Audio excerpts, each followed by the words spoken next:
ভাইয়া, তুমি আমাকে বিয়ে করবে? আমি তোমার সব কাজ করে দিব। তোমার প্যান্ট ধুয়ে দিব, তোমাকে খাবার বেড়ে দেব, তোমার মাথা টিপে দেব, আর তোমাকে অনেক ভালোবাসবো। সব কিছু করব। তুমি আমাকে বিয়ে করবে? পড়ন্ত বিকেলে নদীর পাড়ে বসে নদীর অপরূপ দৃশ্য দেখছিলাম। তখনই পিছন থেকে একটা বাচ্চা কণ্ঠের মেয়ে কথাগুলি বলে উঠল। পিছনে তাকিয়ে দেখি আমার চাচাতো বোন পুতুল, বয়স 7, তৃতীয় শ্রেণীতে পড়ে। এই বয়সেই প্রচণ্ড ইচড়ে পাকা হয়েছে। সবসময় আমার পিছনে ঘুরঘুর করে এবং ভালোবাসার কথা বলে। এটা আমাদের পরিবারের সবাই জানে। পুতুলের এমন পাগলামি দেখে কেউ কিছু বলে না, কারণ সে আমার ছোট চাচা চাচির একমাত্র মেয়ে। অনেক সাধনার পর পুতুলকে পেয়েছে তারা, এবং পুতুলে আমার মা বাবারও অনেক আদরের। বলা যায় আমার থেকেও বেশি প্রিয় সে। আমিও পিচ্চিটাকে কম ভালোবাসি না। যখন যা আবদার করে তখন তাই করি। সবাই পিচ্চিটার এমন পাগলামিগুলো মজা ভেবে উড়িয়ে দেয়। সবাই ভাবে বড় হয়ে গেলে আর এমন পাগলামি করবে না। তবে ওর এমন পাগলামির পিছনে হয়তোবা দোষী আমি নিজেই, কারণ আমরা যৌথ পরিবার। আমার বাবা এবং ছোট চাচা 2 ভাই তারা, আর বেঁচে আছে শুধু দাদি। পুতুলের যখন জন্ম হয় তখন ওকে আমি শখের বশবর্তী হয়ে কোলে নিয়েছিলাম। তখন আমি ক্লাস 3তে পড়ি। ছোট বাচ্চাদের সবাই আদর করে, এটাই স্বাভাবিক। আমিও তার বিকল্প নই। আমি প্রথমে পুতুলের কপালে একটা চুমু খাই। সঙ্গে সঙ্গে পিচ্চিটা নড়ে চড়ে উঠল। হয়তোবা ভালোবাসার প্রথম পরশ পেয়েছিল, তাইও কেঁপে উঠেছিল। তারপর যখন ওর গালে চুমু খেতে যাব তখনই ওর মুখটা ঘুরিয়ে নেই এবং তার ঠোঁটে আমার ঠোঁট লেগে যায়। ঠিক সেই সময় থেকেই মেয়েটা আমার পিছনে লেগে আছে। হয়তো বাঁধনটা সেখানেই বেঁধে দিয়েছে উপর থেকে। জন্ম হওয়ার পর থেকে পিচ্চিটা খুব কাঁদছিল, কিন্তু যখনই আমার ঠোঁটের স্পর্শ পেল ঠিক তখনই কেন জানি না একদম কান্না বন্ধ এবং খিলখিল করে হাসতে লাগলো। সবাই এটা দেখে অবাক হয়েছিল বটে, কিন্তু আমিও সেদিন অনেকটা খুশি হয়েছিলাম। যেটা একজন মা করতে পারল না, আমি সেটা করে দেখিয়েছি। দাঁত ছিল না, তবুও তার হাসিটা অনবদ্য। পিচ্চিটা দেখতে ছোট থেকে একদম পুতুলের মতো, তাই আমি পিচ্চিটাকে পুতুল বউ বলে ডাকি। সবাই ওকে পুতুল বলে, আর আমি ডাকি পুতুল বউ বলে। আমি পুতুলের হাত একটু শক্ত করে ধরে কাছে টেনে বসালাম। দুধে আলতা গায়ের রং, তাই একটু ছোঁয়া পেতেই সাদা জায়গা লাল হয়ে গেছে। ওর কানটা একটু টেনে দিয়ে বললাম, এই ইচড়ে পাকা, তুই কি কখনো ঠিক হবি না? সব সময় এত পাকা পাকা কথা বলিস কেন? পড়ালেখা শেষ করে বিয়ের উপযুক্ত হয়ে বিয়ের কথা বলবি। পিচ্চিটা আমার কাছে আরও একটু চেপে বসলো। আমি পড়াশোনা শেষ, তুমি আমাকে বিয়ে করবে? মহা মুশকিলে পড়লাম তো। এ তো দেখি শুধু আমাকেই বিয়ে করতে চায়। আচ্ছা ঠিক আছে, আমি তোকে বিয়ে করব, তবে আগে তুই বড় হয়ে বিয়ের উপযুক্ত হবি, তারপর। পিচ্চিটা ইয়াহু বলে চিৎকার করে ঠাস করে আবার গালে একটা চুমু খেয়ে বাড়ির দিকে দৌড় লাগালো। কি সাংঘাতিক মেয়ে রে বাবা! ইচ্ছে করছে এখনই ওকে ধরে 2 ঘা লাগিয়ে দেই। পরক্ষণেই ওর তিরিং বিরিং করে লাফিয়ে দৌড়ানো দেখে আমার মুখে হাসি ফুটে উঠল। পিচিটাকে মারামারি নিয়ে ও যত মুশকিল, কাউকে ওর গায়ে হাত লাগাতে দেই না। এমনকি পুতুলের মা বাবাও পুতুলকে মারার সাহস পায় না আমার ভয়ে, কারণ পুতুলকে শুধু আমি একাই মারি, আর কাউকে মারতে দেই না।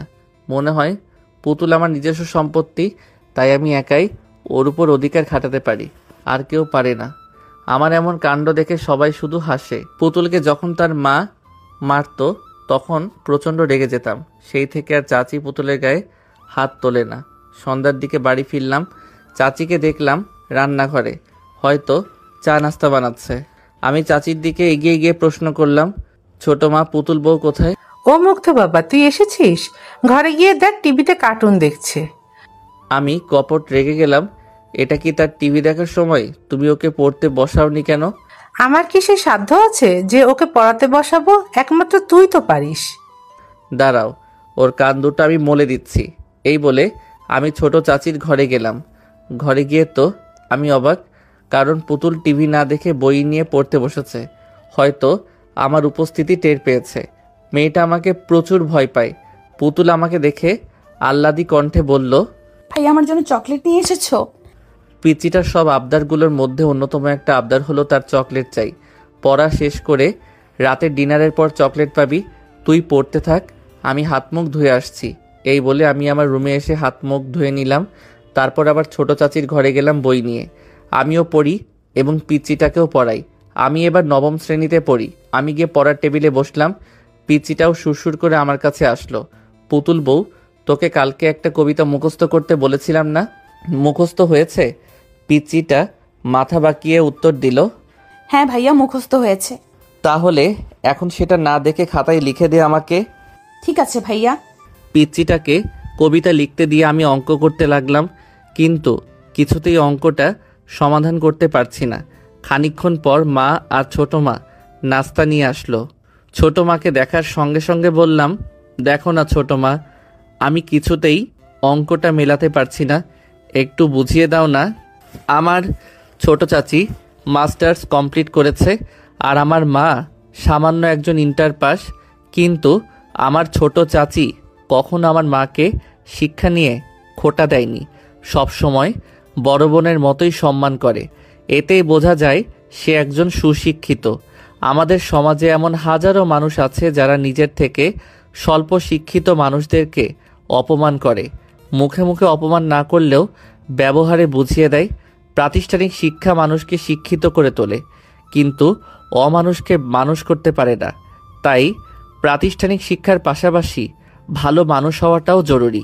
শুধুমাত্র প্রাতিষ্ঠানিক শিক্ষা না থাকলে আপনি একটা মানুষকে মূর্খ বলতে পারেন না, বরং মূর্খ হচ্ছে তারাই যারা শিক্ষা এবং শিক্ষিতের মূল্য দিতে জানে না। চাচি আমার কাছে এসে টেবিলে নাস্তা রেখে মাথায় হাত বুলিয়ে বলল, বাবা আগে নাস্তাটা করে নাও, দুজনে তারপর বুঝিয়ে দিচ্ছি। তারপর আমরা দুজন নাস্তা করলাম আর আমাদের দুই মা বসে গল্প করলো। আমাদের কাহিনীগুলো অনেক মজার। ছোট মা আমাকে পড়ায় আর আমি পিচ্চিকে পড়াই। নাস্তা শেষ করার পর ছোট মা আমাকে সুন্দর করে বুঝিয়ে দিয়ে রান্না করতে চলে গেল। আমরা পড়াশোনা করতে লাগলাম আর ওদিকে আমাদের দুই মা রান্না করতে লাগলো। পড়া শেষ করে পিচ্চিটাকে ড্রয়িং রুমে নিয়ে গেলাম। সেখানে বাবা এবং চাচ্চু খোশ গল্পে মেতে রয়েছে। চাচ্চু একজন ব্যাংকার আর আমার বাবা উচ্চ বিদ্যালয়ের প্রধান শিক্ষক। আমরা গিয়ে তাদের পাশে বসলাম। বাচ্চা পিচ্চিটাকে কোলে তুলে নিল। তোমাদের পড়া শেষ হলো মামুনি? পিচ্ছিটা একটা ভুবন ভোলানো হাসি দিয়ে উত্তর দিল, হ্যাঁ বড় বাবা, আমার পড়া শেষ হয়েছে। জানো বড় বাবা আজ কি হয়েছে? কই না তো মামুনি, তুমি বলো কি হয়েছে। আজকে ভাইয়াকে পড়া ধরেছিলাম, ভাইয়া পারেনি, কিন্তু আমি পেরেছি। পিচ্ছিটা কথাটা বলেই সে কি হাসি! ওর তালে তালে ওর চাচু এবং বাবাও হেসে দেয়। মেয়েটা সবসময় চালাকি করার চিন্তায় থাকে। চাচু তাকে জিজ্ঞেস করে, তা বাবা মুগ্ধ, তোমার পড়ালেখা কেমন চলছে? আমি মিষ্টি হাসি দিয়ে বলি, ভালো। বাবাকে বললাম, বাবা আমার খাতা শেষ হয়ে গেছে, কিছু টাকা দাও, কাল আমি খাতা এবং ডায়েরি কিনবো। বাবা বলল, আচ্ছা কাল সকালে তোমার মায়ের কাছে নিও। এভাবে তারা চারজন মিলে আড্ডা দিল খানিকক্ষণ। তারপর মায়ের ডাক পড়ল খাওয়ার জন্য। সবাই খাবার টেবিলে গিয়ে বসলো।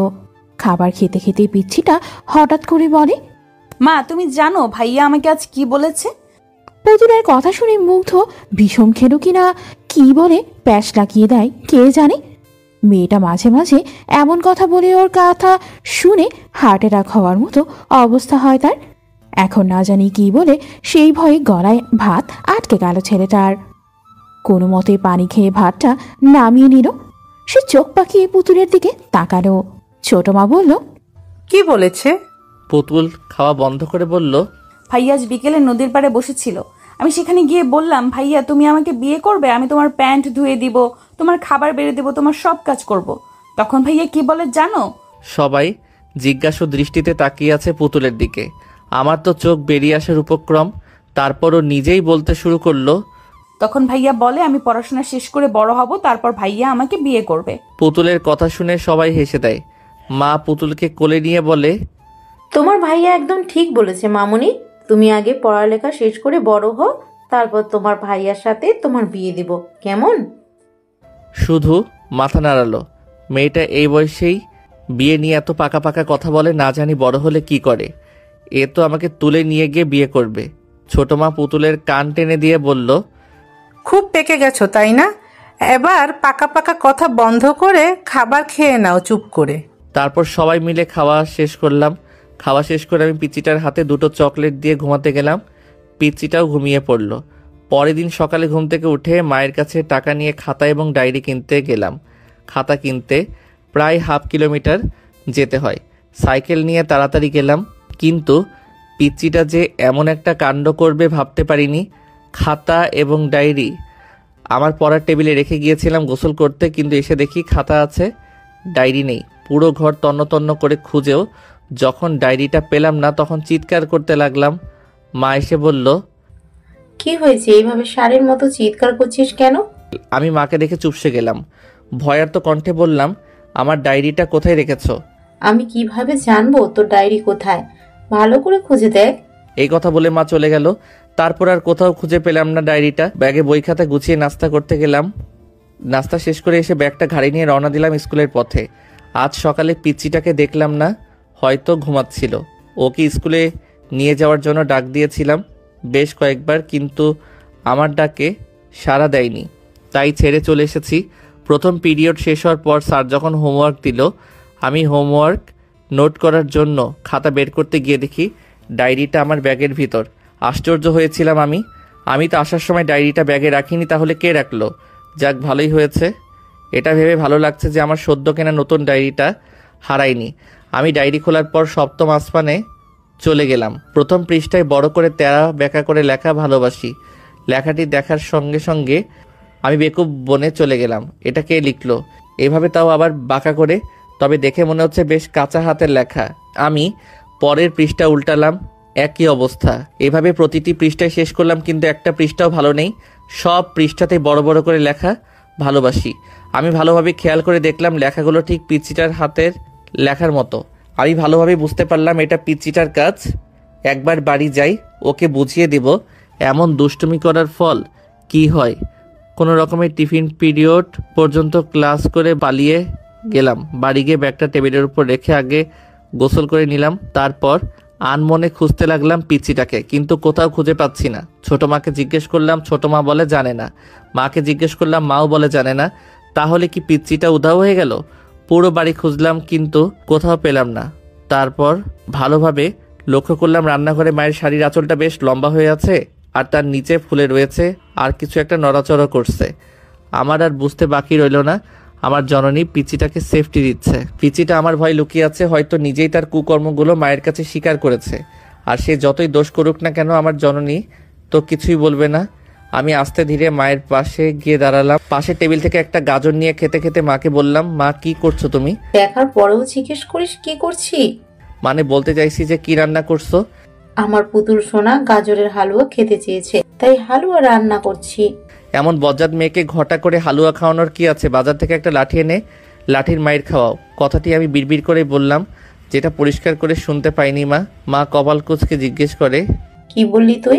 কিছু বলিনি তো, বললাম শুধু তোমার পুতুল সোনার জন্যই রান্না করো, আমি তো তোমার কেউ না, আমার জন্য রান্না করতে হবে না। এমন ভাবে বলছিস যেন তোকে রেখে শুধু একা পুতুলকেই দেই, তাই না? তুই তো বেশি খাস, তারপরেও হিংসা করিস। চাহ, এইভাবে আমার মান সম্মানকে প্লাস্টিক বানিয়ে দিলা? না, কথার প্রসঙ্গ চেঞ্জ করতে হবে, আর যত তাড়াতাড়ি হোক কৌশল করে পিচিটাকে বের করতে হবে। ওকে তো আর জোর করে মায়ের আঁচল থেকে বের করতে পারবো না। বুদ্ধি করতে লাগলাম কি করা যায়। পেয়েছি। মা জানো পুতুল বইয়ের জন্য কি নিয়ে এসেছি? কি এনেছিস? স্কুল থেকে আসার সময় ওর জন্য এক ব্যাগ চকলেট নিয়ে এসেছি, কিন্তু ওকে তো খুঁজেই পাচ্ছি না। যাই হোক, চকলেটগুলো ফেরত দিয়ে আসি। কেল্লাফতে ব্যাস, কাজ হয়ে গেছে। চকলেটের কথা শোনার সাথে সাথেই এক লাফ দিয়ে মায়ের শাড়ির আঁচল থেকে বেরিয়ে আসলো আর বলতে লাগলো, এই তো ভাইয়া, আমি এখানে, আমাকে চকলেট দাও। পুতুল বুঝতে না পারলেও তার ছোট মা যে বেশ ভালোইভাবেই বুঝতে পেরেছে এটা পুতুলকে ধরার জন্য মুগ্ধর একটা টোপ ছিল। এদিকে হাসতে হাসতেই ছোট মার অবস্থা শেষ। ছোট মা হাসতে হাসতেই পুতুলকে বলল, অবশেষে ধরা পড়লে ফাঁদে, এবার ঠেলা সামলাও। পুতুলের হাত ধরে বললাম, চকলেট খাবি তাই না? হ্যাঁ খাবো, দাও দাও। চল আমার ঘরে, সেখানে তোকে অনেক যত্ন করে চকলেট খাওয়াবো। লাফাতে লাফাতে আমার ঘরে আসলো। তারপর দরজা লাগিয়ে দিয়ে শুরু হয়ে গেল ধূপধাপ শব্দ। মাইর হবে কিন্তু কোনো আওয়াজ হবে না। কিছুক্ষণ পর দরজা খুলে দিলাম। পিচিটা হামা করে কাঁদতে কাঁদতে চলে গেল ঘরে। এখন ঘরে গিয়ে শুয়ে শুয়ে কান্না শুরু করে দিবে। মা আমাকে বকলো কিছুটা, একটা থাপ্পড় মেরেছে। তারপর আমি খাবার না খেয়ে ঘুমিয়ে পড়লাম। বিকেলে ঘুম থেকে উঠে শুনলাম পিচিটা নাকি কিছু খায়নি। বেশ খারাপ লাগলো আমারও। মনটা খারাপ হয়ে গেল। আমার কারণেই কিছু খাইনি মেয়েটা, এখন নাকি ঘুমাচ্ছে। আমি ওর কাছে গিয়ে বসলাম, ডাকতে লাগলাম আদুরে কণ্ঠে। আমার ডাকে পিচিটার ঘুম ভেঙে গেল। হাতের উল্টো পিঠ দিয়ে চোখ দুটো ডলতে ডলতে আমার দিকে তাকায়। আমাকে দেখার সাথেই মুখ ফিরিয়ে নেয় অভিমানে। এইটুকু মেয়ে, অথচ অভিমানটা তার অনেক বড়। আমি পিচিটাকে আমার দিকে ঘুরিয়ে নিয়ে বললাম, কিরে আমার পুতুল বউ, আমার সাথে কথা বলবি না? আমার পুতুল বউটা পাহাড় সমান অভিমান মুখে জড়ো করে বলল, আমি তোমার সাথে কোনো কথা বলবো না। তুমি পচা, আমাকে শুধু মারো। কথাটি বলেই আমার পুতুল বউটা ভ্যাভ্যা করে কেঁদে ওঠে, কারণ ওর এমন কান্না দেখে আমার মনটা ডুকরে উঠল। এর আগে এভাবে কখনো কাঁদিনি মেয়েটা, হয়তো আজ একটু বেশি শাস্তি দিয়ে ফেলেছি। পিচিটাকে বুকের সাথে জড়িয়ে ধরে বললাম, তোকে কথা দিলাম আর কখনো মারবো না, চল আমরা ঘুরতে যাই। সত্যি আমাকে আর কখনো মারবে না? আমাকে সাইকেলে নিয়ে ঘুরবে? হ্যাঁ সত্যি, তোকে আর মারবো না, আর হ্যাঁ তোকে সাইকেলে নিয়েই ঘুরবো। পিচিটা ঠাস করে আমার গালে একটা চুমু খেলো। ওর পাগলামিগুলো আমাকে অনেক স্বস্তি দেয়। মাঝে মাঝে মনে হয় সারা জীবন এভাবে ওর পাগলামিগুলো সহ্য করে যাই। মাঝে মাঝে ভাবি, এভাবে যদি কেটে যেত সারাটি জীবন তাহলে কতই না ভালো হতো। মানুষের জীবনের সব চাওয়া পাওয়াগুলো পূর্ণতা পায় না। তারপর আমরা দুজন ফ্রেশ হয়ে খাবার খেয়ে নিলাম। আমি খাইয়ে দিয়েছি পিচিটাকে। খাওয়ার সময় আমার আঙ্গুলে কামড় দিয়েছিল। কামড় দেওয়ার পর সে কি খুশি, খিলখিল করে হাসছিল। হাসতে হাসতে গলায় ভাত আটকে গিয়েছে। তারপর হাসা বাদ দিয়ে একাধারে কাশতে লাগলো। শয়তানদের অবস্থা মনে হয় এমনই হয়, বেশি বাদরামি করলে যা হয় আর কি। তারপর পিচিটাকে সাইকেলে নিয়ে পুরো গ্রাম ঘোরাতে লাগলাম। সাইকেলের পিছনে বসালে পড়ে যেতে পারে, তাই সামনেই বসিয়ে নিয়েছি। আমি সাইকেল চালাচ্ছিলাম আর সে নন স্টপ বকবক করে যাচ্ছিল। চলার পথে আইসক্রিম, হাওয়াই মিঠাই, চকলেট অনেক কিছুই খেয়েছে। আমার পকেটের 12টা বেজে গিয়েছে অলরেডি। ওর অভিমান ভাঙাতে গেলে আমার পকেটের 12টা বাজেই সবসময়। সবশেষে আমার পুতুল বইয়ের আবদার হলো তাকে কাচের চুড়ি কিনে দিতে হবে। আমি ওকে বললাম, এখন কাচের চুড়ি কোথায় পাবো? আশেপাশে তো কোনো দোকান নেই। পিচিটা সামনের দিকে হাত বাড়িয়ে বলল, ওই দেখো, ফেরিওয়ালা আমাদের দিকে আসছে। যেখানে বাঘের ভয় সেখানেই সন্ধ্যা হয়। ফেরিওয়ালাকে কি এখনই আসতে হলো? কি আর করা, বাধ্য হয়ে কিনে দিলাম কাচের চুড়ি। শখ করে যখন চেয়েছে তখন আর না করি কি করে? পিচিটার মুখের হাসিটাই যে আমার সব কিছু। ওর ভুবন ভুলানো হাসিটা দেখলে কেন জানি না আমার মনটা ঠান্ডা হয়ে যায়। আচ্ছা, আমি কি পিচিটাকে ভালোবাসি নাকি বোনের মতোই ভালোবাসি? একদিন রাতে ঘুমাচ্ছিলাম, রাত প্রায় 1টা বাজে। হঠাৎ কারো কান্নার শব্দ পেয়ে ঘুম ভেঙে যায় আমার, কিন্তু কে কাঁদছে বুঝে উঠতে পারছি না। আমি ঘর থেকে বের হয়ে গেলাম। শব্দটা ছোট, মায়ের ঘর থেকে আসছে। এত রাতে কে কাঁদছে? দরজা খোলা আর বাতিও চালু আছে। গিয়ে দেখি সেখানে মা বাবাও আছে পুতুলের পাশে বসে। ছোট মা পুতুলের মাথায় হাত বুলিয়ে দিচ্ছে আর কাঁদছে, আর মা পুতুলের মাথায় পানি দিয়ে দিচ্ছে। তাহলে কি পুতুলের কিছু হয়েছে? আমি দৌড়ে পুতুলের কাছে গিয়ে দাঁড়ালাম। বেশ উত্তেজিত কণ্ঠে প্রশ্ন ছুড়লাম, ছোট মা, কি হয়েছে পুতুলের? আর তুমি কাঁদছো কেন? ছোট মা কিছু বলার আগেই চাচু বলল, তেমন কিছু না, একটু জ্বর এসেছে শুধু। কথাটা শুনে আমার কেমন যেন খারাপ লাগলো। এখনকার জ্বর মোটেও সুবিধার নয়। যেই মেয়েটা সারাদিন পুরো বাড়ি ছুটে বেড়ায়, এখন সেই মেয়েটাই কিনা নিস্তব্ধ হয়ে বিছানায় শুয়ে আছে। এটা কি আদৌ মানানসই? আমি আমার পুতুল বইয়ের মাথায় হাত দিয়ে দেখলাম জ্বর প্রচুর। প্রচণ্ড রাগ উঠল আমার। এতটুকু মেয়েকে কি এত কষ্ট রাখা ঠিক হচ্ছে? মা, পুতুল বইয়ের মাথার পানি মুছে দাও। কেন? আমি পুতুল বউকে ডাক্তারের কাছে নিয়ে যাব। এত রাতে ডাক্তার কোথায় পাবি? দোকান তো বন্ধ। দোকান বন্ধ হয়েছে বলে কি হাত গুটিয়ে বসে থাকবো? আমি আর কাউকে কিছু না বলে একটা তোয়ালে নিয়ে পুতুলের মাথার পানি মুছে দিয়ে ওকে কোলে নিয়ে ছুটতে লাগলাম। পিছন থেকে সবাই অনেক ডাকাডাকি করলো, কিন্তু কারো ডাকে সাড়া দিলাম না। তাই বাধ্য হয়ে বাবা এবং ছোট চাচ্চু আমার পিছু পিছু আসতে লাগলো। এত রাতে পল্লী চিকিৎসকের দোকান বন্ধ, তাই বাধ্য হয়ে ছুটতে হলো হাসপাতালের পথে। হাসপাতাল প্রায় 1 কিলোমিটার, তবুও আমাকে থামা যাবে না। আমাদের বাড়ির প্রাণ পুতুল যদি ওর কিছু হয়ে যায় তাহলে আমাদের বাড়িটা নিষ্প্রাণ হয়ে যাবে। তখন কার সাথে আমরা খেলাধুলা করব আর কাকেই বা এতটা ভালোবাসবে? পিছন থেকে বাবা এবং চাচ্চু বারবার বলছে, পুতুলকে আমাদের কোলে দাও, আমরা নিয়ে যাচ্ছি, তুমি নিয়ে যেতে পারবে না এত দূর। কিন্তু আমি কারো কথা শুনছি না। একটা সময় আমি হাসপাতালে গিয়ে পৌঁছালাম। পুতুলকে নিয়ে সোজা একটা ডাক্তারের কেবিনে ঢুকলাম অনুমতি ছাড়াই। কেবিনে একজন মহিলা ডাক্তার বসেছিল। আমাকে দেখার সঙ্গে সঙ্গে বলল, এই কে তুমি, আর এইভাবে একটা মেয়েকে নিয়ে কোথা থেকে এসেছো? আমি আন্টিটার কাছে গিয়ে কাঁদতে কাঁদতে বললাম, আন্টি, আমার পুতুল বউকে সুস্থ করে দিন, ওর অনেক জ্বর এসেছে। আমার পিছু পিছু বাবা এসে বলল, মুগ্ধ, এভাবে কারো অনুমতি ছাড়া কেউ প্রবেশ করে? মুগ্ধর বাবা অনেকটা রেগেই তেড়ে আসতে লাগলো তার দিকে। বাড়াবাড়ি ভালো, কিন্তু এতটা বাড়াবাড়ি করা ভালো না যেটাতে লোকে আমাদের মন্দ বলে। ডাক্তার তার বাবাকে থামিয়ে দিয়ে বলে, থাক, ছেলেটাকে আর কিছু বলবেন না। আমার মতে সে ভুল করেনি, সে হয়তো তার পুতুল বউকে খুব ভালোবাসে, তাই কুলকিনারা হারিয়ে ফেলেছে। এই ভালোবাসাটা মেয়েটির জন্য প্রয়োজন। তারপর ডাক্তার আন্টি পুতুলকে দেখলো, জ্বর মেপে দেখলো 101 ডিগ্রি জ্বর। তারপর ডাক্তার আন্টি ওষুধ লিখে দিল। আমরা হাসপাতাল থেকে বের হয়ে ফার্মেসি থেকে ওষুধ নিলাম।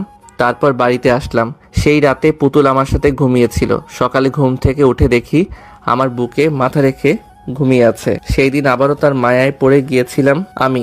মেয়েটা বড্ড মায়াবী, ওর দুষ্টুমি সবাইকে মুগ্ধ করে দেয়। এভাবেই কেটে যেতে লাগলো প্রতিটি প্রহর। পিচ্চিটার সাথে খুনসুটিময় দিনগুলো পেরিয়ে যাচ্ছে। এভাবে কেটে গেল 1টি বছর, কিন্তু এখনো পিচ্চিটার দুষ্টুমি কমেনি। একদিন কোচিং সেন্টারে পরীক্ষা দিচ্ছিলাম, হঠাৎ আমার পুতুল বউটা দৌড়ে আমার কাছে চলে আসলো। এমন আচমকা ঘটনার জন্য মোটেও প্রস্তুত ছিলাম না আমি। স্যার তো রেগে আগুন, আমাকে অনেক বকাঝকা করে ক্লাস থেকে বের করে দিল। আমি মন খারাপ করে পিচ্চিটাকে নিয়ে কোচিংয়ের বাইরে বের হয়ে আসি। একটা খোলা মাঠে নদীর ধারে পিচ্চিটাকে নিয়ে গেলাম। আজ কেন জানি না পিচ্চিটার উপর রাগ করতে পারলাম না, পিচ্চিটাকে মারতে পারলাম না, কারণ ওকে কথা দিয়েছিলাম যে আর কখনো ওকে মারব না। আমি ওর সামনে হাঁটু গেড়ে বসে ওর গালে হাত রেখে বলি, কিরে পুতুল বউ, এভাবে কোচিংয়ের ভেতর দৌড়ে এসেছিস কেন? পিচ্চিটা আমার প্রতি উত্তর না করে ফিক করে হেসে দেয়। আমি ওর হাসির রহস্যটা বুঝে উঠতে পারলাম না। বেকুবের মতো প্রশ্ন ছুড়লাম, কি হয়েছে, এভাবে হাসছিস কেন? তুমি এখনো দেখোনি? আশ্চর্য, পিচ্চিটা কি দেখার কথা বলছে? তুই কি দেখার কথা বলছিস? এবার পিচ্চিটা দাঁত কেলিয়ে দেখালো ওর দুটো দাঁত নেই, তার মানে দাঁত পড়েছে। ওর ফোকলা দাঁতের হাসিটা অসম্ভব সুন্দর লাগছে, মোহনীয় সৌন্দর্যের হাসি। তার দেখলে ভরে মন, ভালোবেসে এইভাবেই তাকে করতে চাই আপন। আমি পিচ্চিটাকে রাগানোর জন্য বললাম, কিরে, তোর তো দুটো দাঁত নেই, ইঁদুরে নিয়ে গেছে, এখন তো আর তোর দাঁত উঠবে না, কি করবি তাহলে? পিচ্চিটা আমাকে অবাক করে দিয়ে বলল, কে বলেছে তোমাকে আমার দাঁত ইঁদুরে নিয়ে গেছে? আমার দাঁত তো আমার কাছেই আছে। এই বলে পিচ্চিটা তার হাতের মুঠো খুলে আমাকে দেখালো। কি আশ্চর্য ঘটনা, দুটো দাঁত নিয়ে এসেছে সে আমাকে দেখানোর জন্য। কেমন শয়তান মেয়ে! মানুষ দাঁত ইঁদুরের গর্তে কিংবা ঝোপঝাড়ে ফেলে দেয়, কিন্তু এই মেয়েটা দাঁত হাতে নিয়ে ঘুরে বেড়াচ্ছে। ভাবা যায় এগুলা? পিচ্চিটা আবার বলতে লাগলো, তুমি তো বললা আমার দাঁত ইঁদুরে নিয়ে গেছে, কিন্তু আমি ইঁদুরকে আমার দাঁত দেইনি, আমার দাঁত আমি আমার কাছেই রেখেছি। আমার অপমান আমাকেই ফিরিয়ে দিল। তারপর পিচ্চিটাকে নিয়ে নানান জায়গায় ঘুরে বেড়ালাম। পিচ্চিটা আবদার করলো সে নাকি পার্কে যাবে, আমিও নিয়ে গেলাম। সে শুধু আমার সাথে ঘুরছে, কিন্তু কিছু খেতে চায় না। কিরে, কিছু খাবি? পিচ্চিটা মাথা নাড়িয়ে না সূচক উত্তর দেয়। মুখে না বললেও মন কি চায় সেটা আমার ভালোভাবেই জানা আছে। সে হয়তো একটু বুঝতে শিখেছে আমার অবস্থাটা। সে হয়তো বুঝতে পেরেছে আমি ইনকাম করি না, তাই তো এখন আর বেশি আবদার করে না। আমি ওকে একটা আইসক্রিমের দোকানে নিয়ে গিয়ে আইসক্রিম কিনে দিলাম। আমার পুতুল বউটা মহানন্দে আইসক্রিম খেতে লাগলো। তারপর পিচ্চিটাকে একটা দোলনায় বসিয়ে দোল খাওয়ালাম। সন্ধ্যালোকে বাড়ির পথে রওনা দিই। সেই দিনের পর থেকে আর কখনো সেই কোচিং সেন্টারে যাইনি। যে শিক্ষক একটা ছোট্ট শিশুকে ভালোবাসতে জানে না, স্নেহ করতে জানে না, সেই শিক্ষকের শিক্ষার আমার কোনো প্রয়োজন নেই। মানুষ মানুষকে ছোট করে, এটা কেমন শিক্ষা? শুধু প্রাতিষ্ঠানিক শিক্ষায় শিক্ষিত হলে হয় না, প্রকৃত শিক্ষিত হওয়ার জন্য একজন ভালো মানুষ হওয়া জরুরি। প্রকৃত অর্থে তারাই শিক্ষিত যারা নিজের বিবেকের কাছে নত হয়ে মানুষকে যাচাই করতে জানে। যে শিক্ষা মানুষকে অহংকারী করে তোলে, সে শিক্ষার আমার কোনো প্রয়োজন নেই। আমরা প্রতিবাদী হব, কখনো অন্যায়ের কাছে আপোষ করব না। আস্তে ধীরে আমরা যতই বড় হতে থাকি ততই আমাদের পাগলামিগুলো যেন বেড়েই চলেছে। এখন আমি ইন্টার সেকেন্ড ইয়ারে পড়ি আর পিচ্চিটা 6-এ। সবসময় দুষ্টুমি না করলে যেন পিচ্চিটার শান্তি নেই। আজ পর্যন্ত কতগুলো ছেলে মেয়েদের সম্পর্ক ভেঙে দিয়েছে তার কোনো হিসেব নেই। এই তো কিছুদিন আগের কথা, একটা পার্কে দুজন কপতি বসে চুটিয়ে প্রেম করছিল। একদম মাখামাখি অবস্থা তাদের। এটা দেখার পর পিচ্চিটা আমাকে বলে, ভাইয়া দেখেছো শয়তান দুটো পার্কের ভেতরে কি করছে? যার যেটা ইচ্ছা করুক, তাতে তোর কি? তুই ঘুরতে এসেছিস, ঘুরবি ফিরবি, তারপর বাসায় ফিরে যাবি। তা তো হয় না ভাইয়া, দেখো কি করে। এই বলে পিচিটা দৌড়ে সেই কপতির কাছে গেল। আমি পিছন থেকে এত ডাকলাম, কিন্তু আমার ডাকে সাড়া দিল না। না জানি কি কাণ্ড বাঁধিয়ে বসে পিচ্চিটা, আমার কোনো কথাই শোনে না, সবসময় শয়তানি করে, বড্ড বেশি দুষ্টু হয়েছে। পুতুল একদম তাদের সামনে গিয়ে দাঁড়ালো, পাকা বুড়িদের মতো কোমরে হাত দিয়ে বলতে লাগলো, ভাইয়া তুমি এখানে, আর আমার আপু তোমার জন্য অপেক্ষা করছে। পুতুলকে দেখে তারা দুজন একটু সরে হয়ে বসে। তারা পুতুলের কথায় অবাক হয়েছে বটে। ছেলেটি কিছু বলার আগে মেয়েটি বলে উঠল, তোমার আপু ওর ছেলেটার জন্য অপেক্ষা করছে কেন? পুতুল কপট রাগে মেয়েটিকে উত্তর দেয়, এই মেয়ে, তুমি আমাদের শালিদুলা ভাইয়ের মাঝে কথা বলছো কেন? ছেলেটা শুধু বেকুবের মতো পুতুলের কাণ্ড দেখছে, কিছু যে বলবে সেই সুযোগও পাচ্ছে না। এবার মেয়েটা চোখ গরম করে ছেলেটার দিকে তাকায়। ছেলেটা তো ভয়ে শেষ, ঢোক গিলতে লাগলো। মেয়েটা ছেলেটার কলার ধরে বলে, কে এই মেয়েটা? আমার তো কোনো ছোট বোন নেই, তাহলে তোকে দুলাভাই বলে ডাকছে কেন? সত্যি করে বল, আর কার সাথে রিলেশন করছিস? ছেলেটার যায় অবস্থা, কোনো রকমে মুখ খুলল। বিশ্বাস করো বাবু, আমি আর কারোর সাথে রিলেশন করি না। তাহলে এই মেয়েটা তোকে দুলাভাই বলছে কেন? আর কোন মেয়ে তোর জন্য অপেক্ষা করছে? আমি জানি না কে এই মেয়ে, আর এটাও জানি না আমার জন্য কে অপেক্ষা করেছে। তাদের কথার মাঝে পুতুল ডান হাত ঢুকিয়ে দিয়ে বলল, এই দুলা ভাই, তুমি মিথ্যা বলছো কেন? আমার আপুর সাথে 1 বছর প্রেম করে এখন অন্য মেয়েকে নিয়ে ঘুরছো। দাঁড়াও, আপুকে গিয়ে বলছি। এই বলে পুতুল সেখান থেকে আস্তে আস্তে কেটে পড়ল। এরই মধ্যে মেয়েটার সাংঘাতিক ঝগড়া বাঁধিয়ে ফেলেছে। কি সাংঘাতিক মেয়ে মাইরি, এতটুকু সময়ের মাঝে একটা সম্পর্কের 12টা বাজিয়ে দিল। পিচিটা এমন ভাব নিয়ে আমার সামনে আসলো, মনে হয় কত বড় একটা মিশন সাকসেস করে এসেছে। আমার সামনে এসে মুখে হাত দিয়ে মুখ টিপে হাসতে লাগলো। ভ্রু কুঁচকে প্রশ্ন করি, এভাবে গাধার মতো হাসছিস কেন? ভাইয়া তুমি বলেছিলে না যে আমি কোনো কাজের নই? দেখেছো আজ কত বড় কাজ করলাম। সরকারের উচিত আমাকে একটা নোবেল দেওয়া। মানুষের মধ্যে ঝামেলা বাঁধিয়ে দিয়ে আসলো, মানুষের মধ্যে ঝগড়া, আর সে বলছে কিনা কত বড় একটা কাজ করে আসলো, আবার বড় মুখ করে নোবেলও চায়। এমন বিচ্ছু শয়তান কখনো দেখিনি আমি। পিচ্চির কথা শুনে আমি ফিক করে হেসে দেই। এটা দেখে সেই ছেলে মেয়ে দুটো আমাদের দিকে অবাক হয়ে তাকায়। ছেলেটা মেয়েটাকে বলে, ওই দেখো, ওরা দুজন হাসাহাসি করছে, তার মানে তারা ইচ্ছে করে আমাদের মাঝে ঝগড়া বাঁধিয়ে দিয়েছে। এটা বলেই তারা দুজন আমাদের ধাওয়া করতে লাগলো। আমাদের আর পাইকে কোনো রকমে পিচ্চিটার হাত ধরে দে দৌড়। এই পিচ্চিটার জন্য কোথাও গিয়ে শান্তি নেই, কোনো না কোনো কাণ্ড ঘটাবেই। কোনো রকমে প্রাণ বাঁচিয়ে পালিয়ে এসেছি। এর কিছুদিন পর ঘরে বসে ফোনে গেমস খেলছিলাম। পিচ্চিটা কোথা থেকে যেন আসলো, খুব সাজুগুজু করে, মনে হয় কোনো অনুষ্ঠানে যাবে। ভাইয়া দেখো তো আমাকে কেমন লাগছে। আমি গেমের মধ্যেই মনোনিবেশ রেখে বললাম, অনেক সুন্দর লাগছে।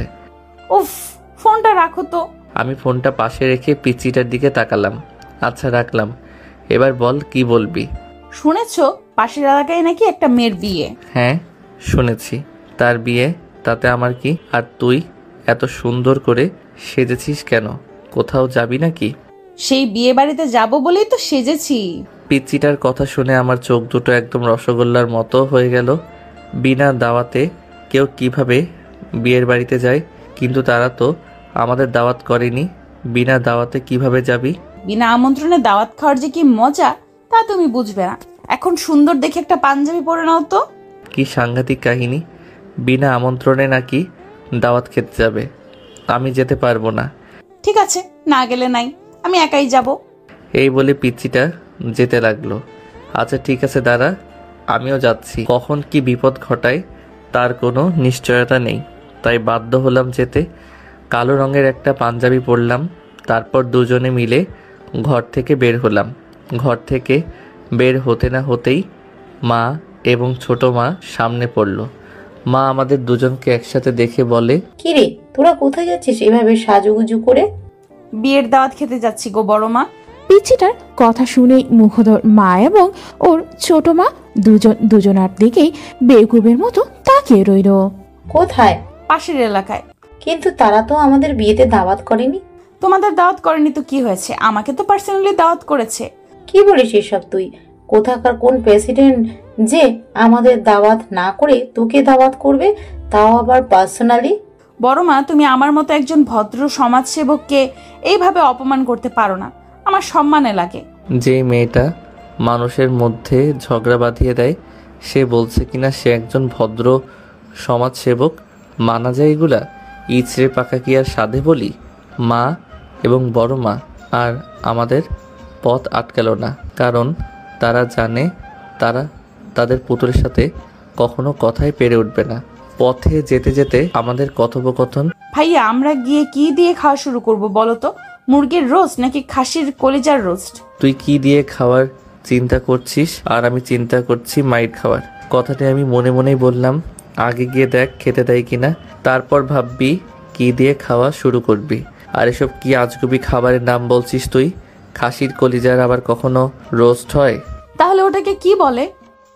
ও ওটাই, হ্যাঁ। আমাদের খেতে দেবে কিনা সেটাই জানা নেই, আর সে কিনা কি দিয়ে খাওয়া শুরু করবে সেই চিন্তা করছে। আজ তো কপালে মাইর আছে বিনা দাওয়াতে বিয়ে বাড়ি যাওয়ার জন্য। ভাইয়া কি বলছো অমন বিড়বিড় করে? ভাবছি রে বুড়ি। কি ভাবছো? এটাই ভাবছি যে 40 দিন পর আমাদের 40 কে খাবে। এবার কথা না বলে চুপচাপ চল। পিচ্চিটা হয়তো আমার কথার মানে বুঝতে পারিনি, তাই চুপচাপ হাঁটা ধরল। আজ আমার প্রথম অভিজ্ঞতা হবে বিনা আমন্ত্রণে দাওয়াত খাওয়ার। না জানি কপালে কি আছে, পিচ্চিটা নিজেও মরবে আর আমাকেও মারবে। ভাগ্য করে পেয়েছিলাম এমন একটা পুতুল বউ যে সবসময় আমাকে বিপদে ফেলার চিন্তা ভাবনা করে। বিনা দাওয়াতে বিয়ে বাড়িতে এসেছি তো ঠিকই, কিন্তু কপালে যে কি আছে তা একমাত্র আল্লাহই জানে। কিরে, বিয়ে বাড়িতে তো চলে আসলাম, এবার কোন পরিচয় ঢুকবি? বরপক্ষ নাকি? আমার কথা শেষ করতে না দিয়েই পিচিটা বলে উঠল, না না, ভুলেও বরপক্ষের কথা বলা যাবে না, কারণ বরপক্ষ তো এখনো আসেনি। যদি বরপক্ষের কথা বলি তাহলে তো পাবলিক আমাদেরকেই ধোলাই দিবে।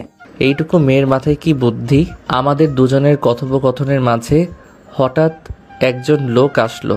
তোমাদেরকে তো আগে কখনো দেখিনি, কে তোমরা আর কোন পক্ষ থেকে এসেছো?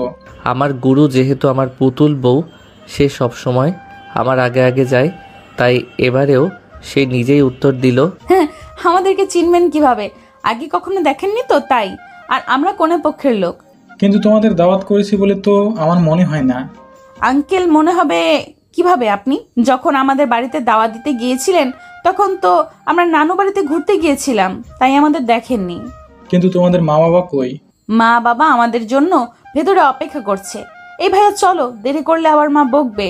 এই বলে টানতে টানতে পিচ্চিটা আমাকে ভিতরে নিয়ে যায়। তারপর একটা টেবিলে বসলাম। কিছুক্ষণ পর খাবার পরিবেশন করা হলো। দুজনে পেট ভরে খেলাম। তারপর স্থান ত্যাগ করি আমরা। গ্রামের পিচ ঢালা রাস্তায় হেঁটে চলেছি আমরা। রাস্তার দুই ধারে সবুজ ফসলে ভরা, যতদূর চোখ যায় শুধু ফসল আর ফসল। গ্রামের মেঠো পথগুলো মানুষের মন ভালো করে দেওয়ার জন্য যথেষ্ট। রাস্তার দুই ধারে দাঁড়িয়ে আছে লম্বা লম্বা ডাব গাছ। বসন্তের ছোঁয়া লেগেছে প্রকৃতিতে। কোকিল তার নিজ কণ্ঠে গান গেয়ে বেড়াচ্ছে মনের সুখে। সৃষ্টির এমন মনোরম দৃশ্য বড়ই মনোমুগ্ধকর। ইচ্ছে করে হারিয়ে যাই এই সুন্দর প্রকৃতিতে, বিলিয়ে দেই নিজেকে। মেঠো পথ ধরে বাড়ির উদ্দেশ্যে হাঁটছিলাম, হঠাৎ পিচ্চিটা বলে ওঠে, জোর বাঁচে বেঁচে গেছি। ধরা পড়লে কি যে হতো! কি আর হতো, মান সম্মান প্লাস্টিক হয়ে যেত। সম্মান আবার প্লাস্টিক সিলভারের হয় নাকি? পিচ্চিটার এমন পাটনামি কথা শুনে ওর কানটা টেনে ধরলাম। উফ ভাইয়া লাগছে, ছাড়ো। লাগার জন্যই তো ধরেছি। এত পাকা পাকা কথা বলিস কেন? পাকা পাকা কথা কখন বললাম? আমি তো ঠিকই বলেছি। তুমি কখনো দেখেছো মান সম্মান প্লাস্টিকের হয় বা সিলভারের হয়? দেখোনি, তাই তো? তাহলে বলো আমার ভুলটা কোথায়? পিচ্চির এমন অকাট্য যুক্তি শুনে আমি স্তব্ধ, তবুও কান ছাড়লাম না তার। এবার একটু জোরেই টেনে ধরেছি। ভাইয়া ছাড়ো, খুব ব্যথা করছে। আমি কি তোমার ঘরের বউ নাকি যে যখন খুশি আমাকে মারবে? আমি পিচ্চিটার কান ছেড়ে দিয়ে বললাম, তুই আমার ঘরের বউ হতে যাবি কেন? তুই তো আমার ঘরের কাজের বুয়া। কি বললে তুমি? আমি কাজের বুয়া? দাঁড়াও, দেখাচ্ছি তোমাকে মজা। এই বলে পিচ্চিটা আমাকে ধাওয়া করতে লাগলো আর আমি দৌড়াতে লাগলাম। বেশ খেপিয়ে দিয়েছি আমার পুতুল বউটাকে। এখন কোনোভাবেই তার হাতে নিজেকে ধরা দেওয়া যাবে না। ধরা দিলেই বিপদ, কারণ না জানি কতটা রেগে আছে। আর ধরতে পেলে ধোলাই তো অবশ্যই দেবে। দুজনেই প্রাণপণে ছুটছি। বিয়ে বাড়িতে যেটুকু খাবার খেয়েছি দৌড়াতে দৌড়াতে সব হজম হয়ে গেছে। তাহলে লাভটা কি হলো? আজ আমার পরীক্ষার রেজাল্ট দিয়েছে। ঘরে মন খারাপ করে বসে আছি আমি। এমন সময় পিচ্চিটা আসলো আমার ঘরে, এসে বলে, ভাইয়া তোমার তো আজকে রেজাল্ট দিয়েছে, কিন্তু তুমি মন খারাপ করে বসে আছো কেন? পুতুল, আমার মন খারাপ আছে, আমাকে একটু একা থাকতে দে। তুই যা। পুতুল কিছু না বলেই চলে গেল। ড্রয়িং রুমে মা এবং ছোট মা বসে গল্প করছিল। সেখানে গিয়ে মাকে বলল, বড় মা, তোমার ছেলে পরীক্ষায় ফেল করেছে। দুজনে গল্প করছিল। পুতুলের এমন কথায় দুজনেই চমকে ওঠে। সবাই ভাবছে এত ভালো একটা স্টুডেন্ট কিভাবে ফেল করতে পারে, যে কিনা প্রতিবার প্রথম হয়। এবার সে ফেল করলো। মা প্রশ্নটি করে, মুগ্ধ ফেল করেছে, তোমাকে কে বললো? কেউ বলেনি, কিন্তু তোমার ছেলের তো মন খারাপ করে বসে আছে। আমি গেলাম, আমাকে বলে আমার মন খারাপ আছে। তুই যা, আমাকে একা থাকতে দে। মা আর কোনো কথা না বলে সোজা আমার ঘরে চলে আসে। এসেই আমাকে একটা থাপ্পড় মারে। মায়ের এমন আচরণে প্রচণ্ড অবাক হয়ে যাই আমি। মা তো কখনো আমাকে অকারণে মারে না, তাহলে আজ কেন মারলো বুঝতে পারলাম না আমি। আমি গালে হাত দিয়ে মাথা নিচু করে শান্ত কণ্ঠে মাকে প্রশ্ন করি, মা তুমি আমাকে মেরেছো তাতে কোনো সমস্যা নেই, কিন্তু কেন মেরেছো সেই কারণটা বলো। মা কপট রেগে গিয়ে ঝাঁঝালো কণ্ঠে বলে, তুই এত বড় একটা সত্যি আমাদের কাছে লুকিয়েছিস, আবার সাধু সেজে প্রশ্ন করিস কেন মারলাম? আমি যত মায়ের ব্যবহার দেখছি ততই অবাক হচ্ছি। আগে কখনো মায়ের আচরণ এমন হয়নি, কিন্তু আজ হঠাৎ মায়ের কি হলো যার কারণে এতটা বাজে ব্যবহার করছে আমার সাথে? তবে মায়ের এমন অকারণে বাজে ব্যবহার আমাকে খুব আঘাত করছে। কোন সত্যিটা লুকিয়েছি আমি তোমার কাছ থেকে, যার কারণে এতটা বাজে ব্যবহার করছো আমার সাথে? তুই যে ফেল করেছিস তা আমাদেরকে বলেছিস? এই কথাটি শুনে সপ্তম আসমান থেকে পড়লাম। আমি কখন ফেল করলাম? আর মাকেই বা এই কথাটি কে বলল? তোমাকে এসব কথা কে বলেছে? পুতুল বলেছে। আজ পুতুল না বললে তো আমরা জানতে পারতাম না তোর এই ঘটনা। তারপর মা আরো কিছু বকা দিয়ে চলে গেল। আমি ঠায় দাঁড়িয়ে রইলাম। কিছুক্ষণ পর পুতুলকে ডাক দিলাম। পুতুলও লক্ষ্মী মেয়ের মতো আমার ঘরে আসে। আমি পুতুলের হাত ধরে বিছানায় বসালাম। তুই নাকি আমাকে বলছিস যে আমি ফেল করেছি? তুমি মন খারাপ করে বসেছিলে, ভেবেছিলাম তুমি ফেল করেছো, তাই বলেছি। কিন্তু আমি তো ভাবিনি যে বড় মা তোমাকে মারবে। সরি ভাইয়া। পিচ্চিটার এমন অসহায় মুখ দেখে আমি আর রাগ করে থাকতে পারলাম না। তবু বললাম, জানিস তো পুতুল বেশি বাড়াবাড়ি কোনো কিছুতেই ভালো না, সেটা হোক ভালো কিংবা খারাপ। মজা করার একটা সীমা থাকে। শোন, তোকে একটা গল্প বলি। একটা রাখাল বনে ছাগল চড়াতে যেত। সে গ্রামের লোকদের সাথে মজা করার জন্য বাঘ এসেছে বলে চিৎকার করতে লাগলো। রাখালের চিৎকার শুনে গ্রামের সবাই ছুটে আসলো তাকে সাহায্য করার জন্য, কিন্তু এসে দেখে সেখানে কোনো বাঘ নেই, উল্টো রাখাল হাসছে। এরপর আরও একবার রাখাল এভাবে মজা করলো। গ্রামের লোকেরা ছুটে আসলো রাখালকে বাঁচাতে, কিন্তু রাখাল আবারও হাসতে লাগলো। এমনইভাবে তৃতীয় দিন সত্যি সত্যি বাঘ চলে আসে এবং রাখাল প্রাণ বাঁচানোর জন্য চিৎকার করে সাহায্য চাইতে লাগলো। কিন্তু এবার গ্রামের লোকেরা মজা ভেবেই সাহায্য করতে এগিয়ে আসেনি, বাঘ রাখালকে খেয়ে নেয়। এই গল্পটি শুনে তুই কি বুঝলি? অকারণে মজা করা আর আমাদের ঠিক না। অকারণে মজা করলে নিজেকেই বিপদে পড়তে হয়। এই তো ভালো মেয়ে। ভাইয়া তোমার খুব লেগেছে তাই না? না রে পাগলি, লাগেনি। ওটা তো মায়ের ভালোবাসার পরশ ছিল, লাগবে কেন? এখন তুই যা। মা আমার যেই গালে থাপ্পড় মেরেছিল পুতুল ঠাস করে সেই গালে একটা চুমু খেয়ে চলে যায়। আমি বুঝি না এই মেয়েটির কাণ্ডগুলো কখন কি করে বোঝা মুশকিল। এত বড় হয়েছে এখন, তবু দুষ্টুমি গেল না। বিশেষ করে ওর এমন পাগলামিগুলোর জন্যই ওর উপর বেশিক্ষণ রেগে থাকতে পারি না। বিকেলবেলা মন খারাপ করে ড্রয়িং রুমে বসেছিল মা। বাবা খুশি মনে বাজার থেকে মিষ্টি নিয়ে বাসায় বাড়িতে ঢুকলো। বাড়িতে ঢুকেই দেখে মা মন খারাপ করে বসে রয়েছে। বাবা মায়ের পাশে গিয়ে বসলো। বাবা মিষ্টির প্যাকেট খুলে একটা মিষ্টি মায়ের দিকে এগিয়ে ধরে তারপর বলে, কি রে হনুমা, তুমি মন খারাপ করে বসে আছো কেন? আজ তো তোমার খুশি হওয়ার কথা, তা না করে তুমি মন খারাপ করে বসে আছো। এই নাও মিষ্টি খাও। মা মুখ গোমড়া করে উত্তর দেয়, আর মিষ্টি কিসের জন্য খুশি হব বলো? মায়ের কথা শুনে বাবা কিছুটা অবাক হয়। কিসের জন্য খুশি হবে মানে? তোমার ছেলে পরীক্ষায় ফেল করেছে, তার জন্য খুশি হব। বাবা মনে মনে ভাবছে, রেহনুমা কি মাতাল হয়ে গেছো নাকি যে এসব আবোল তাবোল বকছো? তোমার ছেলে প্রত্যেকবারের মতোই এবারেও জিপিএ 5 পেয়েছে, আর তুমি বলছো তোমার ছেলে ফেল করেছে। তোমাকে কে বললো এই কথাটি? কথা শুনে মায়ের হার্ট অ্যাটাক করার মতো অবস্থা। তুমি কি বলছো আমাদের মুগ্ধ ফেল করেনি? তাহলে যে পুতুল বলল মুগ্ধ ফেল করেছে, তাই তো আমি ওকে গিয়ে বকাঝকা করলাম। ছেলেটা মন খারাপ করে না খেয়ে বসে আছে। আমি ওকে মেরেছি, তবুও কিছু বলেনি। আর আমি যে ওকে মারলাম, ও বলবে না যে ও রেজাল্ট ভালো করেছে? তা না করে মুখ বুঝে সব সহ্য করে নিল। এটা তুমি অন্যায় করেছো। না জেনে কাউকে কিছু বলা ঠিক না। আর আমাদের পুতুল মামুনি তো সবসময় মজা করে, ওর কথা তোমার সিরিয়াসলি নেওয়া ঠিক হয়নি। সত্যি ছেলেটার প্রতি অবিচার করেছি। না জানি কতক্ষণই অভিমান করে আছে আমার উপর। আমাদের ছেলেকে আমি ভালোভাবেই চিনি। ওকে যতই শাসন করো না কেন, তুমি ওর মা। তুমি যদি ওর কপালে আদর করে একটা চুমু খাও, তাহলে দেখবে ওর সব অভিমান রাগ নিমিষেই শেষ হয়ে গেছে। এখন নাও মিষ্টি মুখ করো। আমাদের একমাত্র ছেলে এত বড় বড় উপহার দিচ্ছে আমাদেরকে। মা এবং বাবা একে অপরকে মিষ্টি খাইয়ে দেয়। তারপর মা একটা মিষ্টি নিয়ে আমার ঘরে আসে। এসে দেখে আমি মন খারাপ করে টেবিলে মাথা নুইয়ে বসে আছি। মা বেশ কয়েকবার ডাক দেয়, কিন্তু আমার কোনো সারা শব্দ নেই। মা চিন্তিত হয়ে একটু এগিয়ে আসে, আমার মাথা তুলে ধরে দেখে আমি কাঁদতে কাঁদতে ঘুমিয়ে গিয়েছি। চোখের পানি শুকিয়ে গেছে। মা আমার চোখের পানি মুছে দিয়ে কপালে একটা ভালোবাসার পরশ দেয়। মায়ের চুমু খাওয়ার সঙ্গে সঙ্গেই আমার ঘুম ভেঙে যায়। তাকিয়ে দেখি মায়ের চোখ দিয়ে পানি পড়ছে। আমি কখনোই মায়ের চোখের পানি সহ্য করতে পারি না, কিন্তু এখন আমার জননী আমার সামনেই কাঁদছে। এটা আমার জন্য পৃথিবীর সবচেয়ে বড় কষ্টদায়ক একটা বিষয়। আমি মায়ের চোখের পানি মুছে দিয়ে বললাম, মা তুমি কাঁদছো কেন? কি হয়েছে তোমার? আমি তোর প্রতি অনেক বড় অবিচার করে ফেলেছি বাবা। আমি পুতুলের কথাকে সত্যি মনে করে তোকে মেরেছি, কিন্তু আমি তো জানতাম না তুই অনেক ভালো রেজাল্ট করেছিস। তোর বাবাই আমাকে বলল। কাঁদতে কাঁদতে কথাটি বলল, মা তুমি একদম কাঁদবে না। তুই জানো না আমি তোমার চোখের পানি সহ্য করতে পারি না। তোমার চোখের পানির ফোঁটা এক একটা মুক্তার চেয়েও দামি। প্লিজ আর কেঁদো না।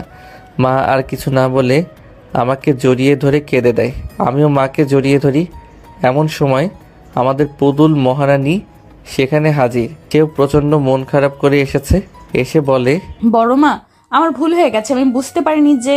মা পুতুলকে আর কিছু বলতে না দিয়ে পুতুলকেও আমাদের সাথে জড়িয়ে নেয়। এভাবে কিছুক্ষণ অতিবাহিত হওয়ার পর মা আমাকে এবং পুতুলকে একটা মিষ্টি ভাগাভাগি করে দেয়। তারপর মা আমাকে বলে, তুই কেন বলিসনি যে তুই জিপিএ 5 পেয়েছিস? আর মন খারাপ করে বসেছিলিস কেন? আমি জানি না কেন তোমাদেরকে বলিনি যে আমি ভালো রেজাল্ট করেছি, কিন্তু মন খারাপ করে বসেছিলাম একটা কারণে। আমাদের এলাকাতে কোনো ভার্সিটি নেই যে সেখানে নিজের পড়ালেখাটা চালিয়ে যাব। এখন তো আমাকে তোমাদেরকে ছেড়ে দূরে কোথাও গিয়ে পড়ালেখা করতে হবে, তাই মনটা খুব খারাপ। কখনো তোমাদেরকে ছেড়ে থাকিনি তো, তাই কষ্টটা একটু বেশি হচ্ছে। আর আমার পুতুল বউকে ছেড়ে কিভাবে থাকবো? ওর সাথে দুষ্টমি করেই তো প্রতিটি প্রহর কাটে। মন খারাপ করে না বাবা, তুই তো আর সারা জীবনের জন্য চলে যাচ্ছিস না। এই তো কিছু বছর, তারপরেই তো আবার চলে আসবি। মা আমার মাথায় হাত বুলিয়ে দিল। বাবা মুগ্ধ, যখন ছোট মা একা থাকে তখন আমি ছোট মাকে শুধু মা বলেই ডাকি, আর যখন ছোট মা এবং মা একসাথে থাকে তখন ছোট মাকে ছোট মা বলে ডাকি। আমি চোখ দুটো বন্ধ রেখেই বলি, হ্যাঁ মা বলো। আমার মেয়েটা তোকে খুব জ্বালায় তাই না বাবা? আজ আমার মেয়েটার কারণেই তুই তোর মায়ের হাতে মার খাইলি। আমি ছোট মায়ের কথা শুনে চট করে উঠে বসি, কপট রাগে বলি, এসব কি বলছো তুমি? যাকে নিয়ে জীবনের এতটা পথ পাড়ি দিলাম তুমি তাকেই দোষারোপ করছো। যার দুষ্টুমি না দেখলে আমার মন ভালো থাকে না, যার সাথে ঝগড়া না করলে আমার দিন কাটে না, তুমি তাকে দোষারোপ করছো। মা, আমি আমার পুতুল বউকে অনেক ভালোবাসি। ও যত বড়ই অন্যায় করুক না কেন, সব অন্যায় আমার কাছে খুবই তুচ্ছ এবং ছোট। আর মা আমাকে মেরেছে তাতে কি হয়েছে? একটাই তো মেরেছে, তাতে কি এমনটা হয়েছে? তোমরা আমার গুরুজন, তোমরা আমার মাথার ছাদ, তোমরা আমাকে শাসন না করবে তো কে করবে? মা, তুই জানো আমি কতদিন ধরে মায়ের হাতের মায়ের খাইনি? তোমার মনে আছে ছোটবেলায় একবার গাছ থেকে পড়ে গেছিলাম, ঠিক সেদিন মা আমাকে মেরেছিল। তখন আমার বয়স 7 বছর, আর আজ এতদিন পর মায়ের হাতের মার খেলাম। সেদিন মা মেরেছিল আমাকে, তবে সেটা তো রাগ করে মারেনি। আর কখনো যেন এমন কথা না শুনি। ছোট মা আমার থুতনিতে হাত বুলিয়ে বলে, তোর মতো এমন লক্ষ্মী একটা ছেলে যদি আমার হতো। ছোট মার কথা শুনে প্রচণ্ড রাগ হয় আমার। কি বললে তুমি? আমার মতো লক্ষ্মী একটা ছেলে হতো? তাহলে আমি কার ছেলে? ও, তার মানে তুমি আমাকে নিজের ছেলে মনে করো না, তাই তো? ঠিক আছে, যাও আমার ঘর থেকে, তোমার সাথে আর কোনো কথা নেই। এই বলে আমি মুখ ঘুরিয়ে বসলাম। মানুষ ছোট বাচ্চাদের সাথে যেভাবে কথা বলে ছোট মাও সেভাবে বলতে লাগলো। বলে বাবালে, আমার সোনা বাবাটা রাগ করেছে? আচ্ছা, এই যে কান ধরলাম, আর কখনো এমন কথা বলবো না। এবার তো আমার দিকে ঘুরে তাকাও, আমার লক্ষ্মী সোনা বাবাটা। ছোট মায়ের এমন তোতলামি দেখে ফিক করে হেসে দিলাম। ছোট মা যে এভাবে কথা বলবে আমি কখনো ভাবতেও পারি নাই। আমি ছোট মার দিকে ঘুরে আবার তার কোলে মাথা রাখলাম। আর কখনো এমন কথা বলবে না, তাহলে অভিমান করে অনেক দূরে চলে যাব। ঠিক আছে, আর কখনো এমন কথা বলবো না। এমন সময় আমাদের পুতুল মহারানী সেখানে হাজির। বাহ, ছেলেকে পেয়ে এখন মেয়েকে ভুলে গিয়েছো তাই না? চুপি চুপি ছেলেকে আদর করা হচ্ছে। কেন রে, তোকে তো সবসময় আদর করি, তবুও মন ভরে না? তোর ভাইয়া তো 2 দিন পরে চলে যাবে, তবুও এত হিংসা করিস? আচ্ছা আয়, তোকেও আদর করে দিচ্ছি। পিচিটাও এসে ছোট মায়ের কোলে মাথা রাখলো। ভাইয়া কোথাও যাবে না বলে দিলাম। ভাইয়া চলে গেলে আমি খেলবো কার সাথে? ছোট মা কিছু বলতে যাবে তার আগে আমি বললাম, আচ্ছা ঠিক আছে, আমি কোথাও যাব না।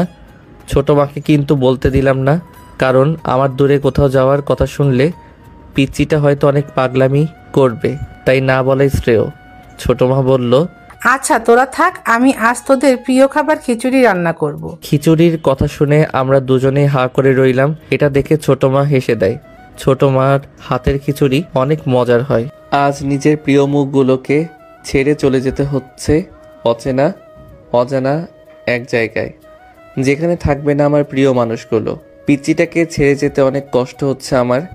পরিস্থিতি এতটাই নিষ্ঠুর যে প্রিয় মানুষগুলোকেও দূরে ঠেলে দেয়। আমি যখন কাঁধে ব্যাগ ঝুলিয়ে বাড়ি থেকে বের হই তখন পিচ্চিটা আমাকে জড়িয়ে ধরে অনেক কেঁদেছে। বারবার বলছিল আমাকে ছেড়ে যেও না। জানালার ধারে বসে এসব কথা ভাবতে ভাবতে নিজের শহরে চোখ বুলিয়ে নিলাম একবার। জানি না কখন চোখ দুটো লেগে গিয়েছিল। আমি আসার পর নাকি পুতুল কাঁদতে কাঁদতে জ্ঞান হারিয়ে ফেলেছিল। এই কথাটি আমাকে কেউ বলেনি। হঠাৎ কারো চিৎকারে ঘুমটা ভেঙে গেল। তাকিয়ে দেখি হেল্পার। জানালার দিকে তাকিয়ে দেখি আমি বাবার দেওয়ার ঠিকানা চলে আসছি। বাস থেকে নেমে একটা রিক্সা নিয়ে বাবার দেওয়ার ঠিকানায় চলে গেলাম। কলিং বেল বাজানোর কিছুক্ষণ পরে একটা মেয়ে এসে দরজা খুলে দিল। কে আপনি আর কাকে চাই? দরজাটা খুলে দিয়েই কথাটি বলল মেয়েটি। আমি শান্ত কণ্ঠে জবাব দিলাম, জি আমি মুগ্ধ। এটা আসলাম চাচার বাড়ি না? মেয়েটি কিছু বলার আগেই বাড়ির ভেতর থেকে একটা শব্দ ভেসে আসলো। কে এসেছে রে মা? মেয়েটি আমাকে দরজায় দাঁড় করিয়ে রেখে উত্তর দিল, মুগ্ধ নামের একটি ছেলে এসেছে, তোমাকে খুঁজছে। আরে ওকে বাইরে দাঁড় করিয়ে রেখেছিস কেন? ভেতরে নিয়ে আয়। এবার মেয়েটি আমার দিকে তাকিয়ে বলল, চলুন ভিতরে, বাবা আপনাকে ডাকছে। আমি অনুমতি পেয়ে ভেতরে গেলাম। সোফায় একজন মহিলা এবং পুরুষ বসে আছে। সম্ভবত মেয়েটির বাবা মা হবে। আমি তাদের সামনে গিয়ে সালাম দিলাম। চাচা সালামের জবাব দিয়ে বলল, তা বাবা, তুমি রায়হানের ছেলে মুগ্ধ? আমি মাথা নাড়িয়ে হ্যাঁ সূচক উত্তর দিলাম।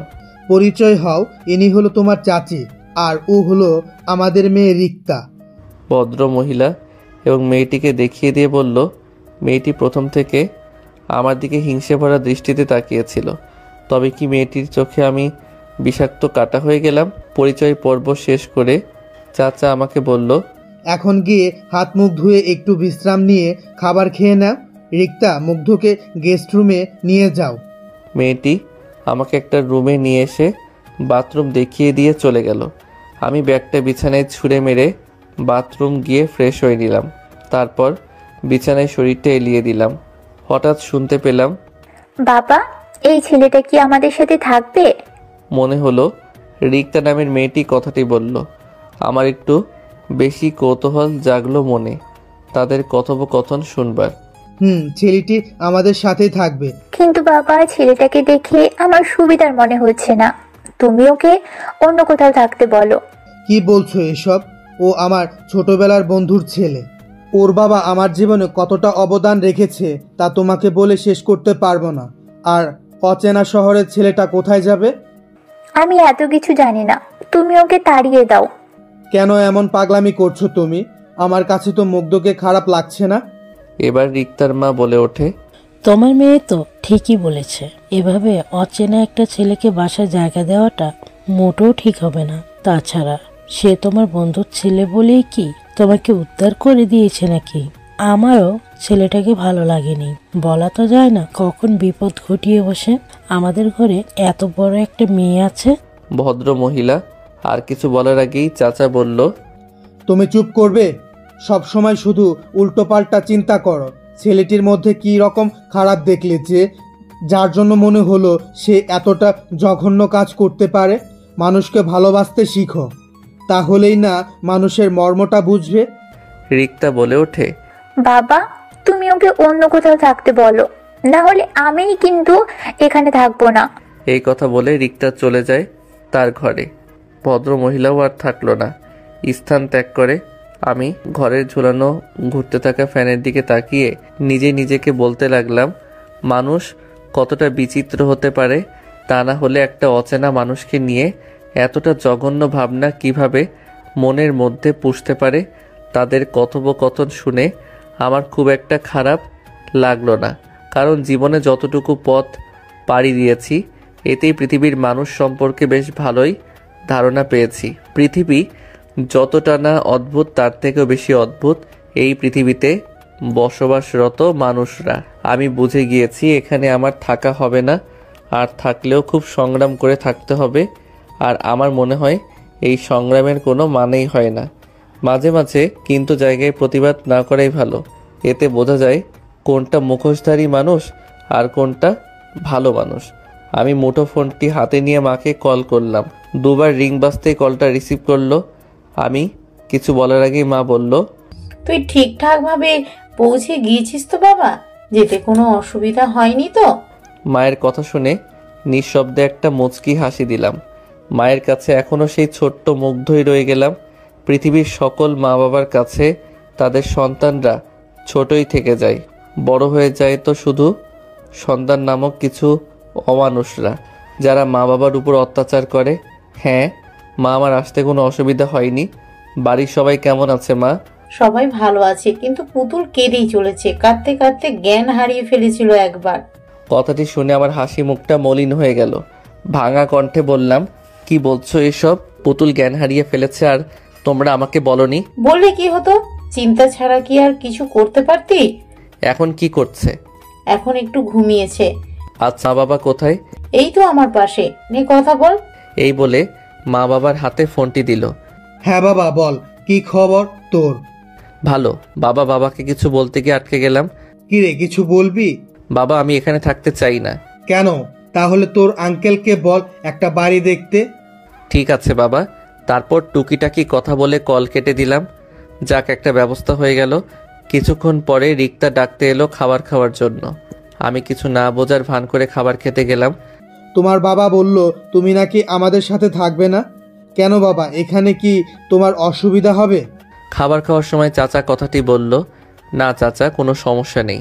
তাহলে যে তোমার বাবা বলল তুমি এখানে থাকবে না? আসলে আমি একলা থাকতে একটু বেশি পছন্দ করি তো, তাই এই জন্য বাড়িতে ও কেউ আমাকে বেশি ডিস্টার্ব করতো না। আচ্ছা, যেমনটা তোমার ইচ্ছে। তারপর সবাই খাওয়া শেষ করলাম, কিছু সময় বিশ্রাম নিলাম। তারপর আমি রিক্তা এবং চাচা বের হলাম বাসা দেখার জন্য। তাদের পাশেই বাসাটা, একলা মানুষ তাই বেশি দেখাশোনা করলাম না। সন্ধ্যার মধ্যে সব কিছু গোছগাছ করে নিলাম। আমার পুতুল বউয়ের সাথে কথা বলবো বলে কল দিলাম মাকে। মা বলল, বাবা তোর বাড়ি পছন্দ হয়েছে? হ্যাঁ মা, হয়েছে। আচ্ছা মা, পুতুল কি এখনো ঘুমায়? না, ঘরে বসে আছে মন খারাপ করে। আচ্ছা, ফোনটা পুতুলকে দাও। মা পুতুলের কাছে গিয়ে বলল, পুতুল মামুনি, তোমার ভাইয়া ফোন করেছে, তোমার সাথে কথা বলবে। না আমি বলবো না, না আমি কথা বলবো না। ফোনের ওপাশ থেকে আমি স্পষ্ট নাক টানা শব্দ পাচ্ছি। তার মানে পুতুল এখনো কাঁদছে। আমি মাকে বললাম, মা পুতুলকে বলে দাও আমার সাথে কথা না বললে আর কখনো বাড়ি ফিরবো না। মা পুতুলকে কথাটি বলার সঙ্গে সঙ্গেই পুতুল চিৎকার দিয়ে ফোনটা হাতে নিল। ফোন কানে নিয়ে শুধু কাঁদছে। পিচিটার চোখের এক এক ফোঁটা আমার বুকে তীরের মতো এসে বিঁধতে লাগলো। জানি না পিচিটার চোখের পানি আমাকে কেন এতটা আঘাত করে। আমি চোখের কোণায় জমে থাকা ফোঁটা ফোঁটা পানি মুছে দিলাম। আমার পুতুল বউটা কি এভাবেই কাঁদবে, নাকি আমার সাথেও কথা বলবে? আমি তোমার সাথে কোনো কথা বলবো না, তুমি খুব পচা। তুমি আমাকে একা ফেলে চলে গেছো, এখন আমি কার সাথে খেলবো? আমাকে কে পড়াবে? আমাকে তো তুমি ছাড়া আর কেউ পড়াতে পারে না। কথাগুলো বলে ডুকরে ডুকরে কেঁদে ওঠে পুতুল। ওর এমন বেদনাদায়ক কথাগুলো আমার বুকের ভিতরটাকে দুমড়ে মুচড়ে দিল। ইচ্ছে করছে এখনই ছুটে চলে যাই পিচিটার কাছে। পুতুল বউ, তুই যদি আর একবার কাঁদিস তাহলে আমি আর কখনো বাড়ি ফিরবো না বলে দিলাম। কথাটি বলার সঙ্গে সঙ্গেই কান্না বন্ধ। যাক, ঔষধ কাজে দিয়েছে। তাহলে আমি আবার বললাম, তুই জাদু দেখবি? তুমি তো অনেক দূরে, তাহলে দেখবো কিভাবে? চাইলেই যাই। আমার পড়ার টেবিলের ড্রয়ারে গিয়ে দেখ, তোর জন্য চকলেট রাখা আছে। আর প্রতিদিন সকালে গিয়ে দেখতে পারবি তোর জন্য চকলেট রাখা থাকবে। কিন্তু তুমি তো অনেক দূরে, তাহলে কে আমার জন্য চকলেট রাখবে? এটাই তো জাদু। তুই যখন ঘুমিয়ে পড়বি তখন একটা পরি গিয়ে চকলেট রাখবে তোর জন্য। পিচিটা আর কোনো কথা না শুনে ফোন রেখে দৌড় দিল আমার ঘরে। চকলেটের জন্য একদম পাগলি। দীর্ঘ 5 বছর পর আজ বাড়িতে ফিরছি। নিজের অনুভূতিটা আজ অন্যরকম লাগছে। প্রিয় মানুষের মুখগুলো দেখব বলে। আজ আবার সেই আমার পিচিটাকে দেখতে পাবো। না জানি পিচিটা কতটা বড় হয়ে গেছে। আমাকে দেখলে কি চিনতে পারবে, নাকি আমি তাকে দেখলে চিনতে পারবো? জানি না কি উপহার অপেক্ষা করছে আমার জন্য। দীর্ঘ সময় জার্নির পর বাড়ির সামনে এসে নামলাম। সব কিছু কতটা পরিবর্তন হয়ে গেছে। পুরো পৃথিবীটা যদি পরিবর্তন হয়ে যায় তাহলে মানুষগুলো পরিবর্তন হতেই বা ক্ষতির কি? আমি বাড়ির সামনে গিয়ে দাঁড়ালাম। কিছুটা অবাক হয়ে যাই বটে, কারণ আমাদের বাড়ির সামনে এক ঝাঁক মেয়ে ফুটবল খেলছে। তাদের মধ্যে রয়েছে একটা বড় মেয়ে। মেয়েটাকে ঠিক মতো দেখা যাচ্ছে না। আমি আর সেদিকে না তাকিয়ে বাড়ির দিকে অগ্রসর হলাম। হঠাৎ মাথায় ভারী কিছুর আঘাত পেলাম। মাথাটা ভন ভন করে ঘুরতে লাগলো। পিছনে ঘুরে দেখি বড় মেয়েটি দৌড়ে আসছে আমার দিকে ফুটবল নেওয়ার জন্য। তার মানে এই মেয়েটার কাজ এটা। ভারী বজ্জাত মেয়ে তো, চেনা নেই জানা নেই, হুট করে একজন অপরিচিত মানুষকে বল দিয়ে আঘাত করলো। মেয়েটি আমার সামনে এসে বল কুড়িয়ে নেওয়ার পরে আমার দিকে তাকালো। আমি কিছু বলতে যাব তার আগে মেয়েটি আমাকে জড়িয়ে ধরলো। আচমকা এমন ঘটনার জন্য মোটেই প্রস্তুত ছিলাম না। মেয়েটি হঠাৎ আমাকে জড়িয়ে ধরলো কেন? কে এই মেয়েটি? এসব নানান চিন্তা ঘুরপাক খেতে লাগলো আমার মাথায়। ইতিমধ্যে আমার পুরো শরীরটা অবশ হয়ে যেতে শুরু করে। মনে হচ্ছে অনেক পুরনো কিছুর সঙ্গে আমার সংঘর্ষ হয়েছে, যার জন্য মনের ভিতর অজানা শিহরণ বয়ে যাচ্ছে। হঠাৎ আমার বুকে ভেজা অনুভব করলাম। মনে হচ্ছে মেয়েটি কাঁদছে, কিন্তু কেন কাঁদছে? সব কিছু আমার অজানা। আমার এগুলোকে জানবার খুব ইচ্ছে। জাগছে মনে। এতক্ষণে হুঁশ এলো আমার। আমি মেয়েটির মাথা আমার বুক থেকে তুলে দেখলাম মেয়েটির চোখ জোড়া আবছা লাল হয়ে গেছে। আমি কণ্ঠে জোর এনে বললাম, এ কি, আপনি কাঁদছেন কেন? কি হয়েছে আপনার? মেয়েটি আমার কথা শুনে মনে অনেকটা অবাক হলো মনে হচ্ছে। আমিও ভাবতে লাগলাম এতটা অবাক হওয়ার কারণ। মেয়েটি কপট রেগে কোমরে 2 হাত রেখে বলল, তুমি আমাকে চিনতে পারোনি? আমাকে তুমি করে সম্বোধন করায় অনেকটা অবাক হলাম আমি। আমাকে কিছু বলার সুযোগ না দিয়ে আবার সে বলল, আজ তোমাকে দেখাবো মজা। এই বলে ফুটবল রেখে আমাদের বাড়ির ভিতরে চলে গেল। আমি আরো বেশি অবাক হলাম মেয়েটির এমন হুটহাট কাজকর্ম দেখে। মেয়েটি আমাকে জড়িয়ে ধরলই বা কেন, কাঁদলই বা কেন, আর আমাদের বাড়ির ভিতরেই বা গেল কেন? সবকিছু আমার মাথা ঘুরিয়ে দিচ্ছে। হয়তো আমাদের পরিচিত কেউ হবে তাই এমন আচরণ করছে। কিন্তু আমার পুতুল বউটাকে দেখতে না পেয়ে মনটা নিমিষেই খারাপ হয়ে গেল, যার জন্য মনটা সবসময় ছটফট করে। এখনও তার দেখাই মিলল না। এসব চিন্তা বাদ দিয়ে বাড়িতে সামনে এসে কলিং বেল বাজালাম। কয়েক মুহূর্ত পর ছোট মা এসে দরজা খুলে দিল। আমাকে দেখার সঙ্গে সঙ্গেই ছোট মার চোখের পানি গড়িয়ে এলো। কলিজা বলে চিৎকার দিয়ে আমাকে জড়িয়ে ধরে কাঁদতে লাগলো। হয়তো এটা খুশির কান্না। এ কান্না থামাতে নেই। কলিজার শব্দটি শুনে ঘরে থাকা আমার জননী ও এক প্রকার দৌড়ে চলে এলো।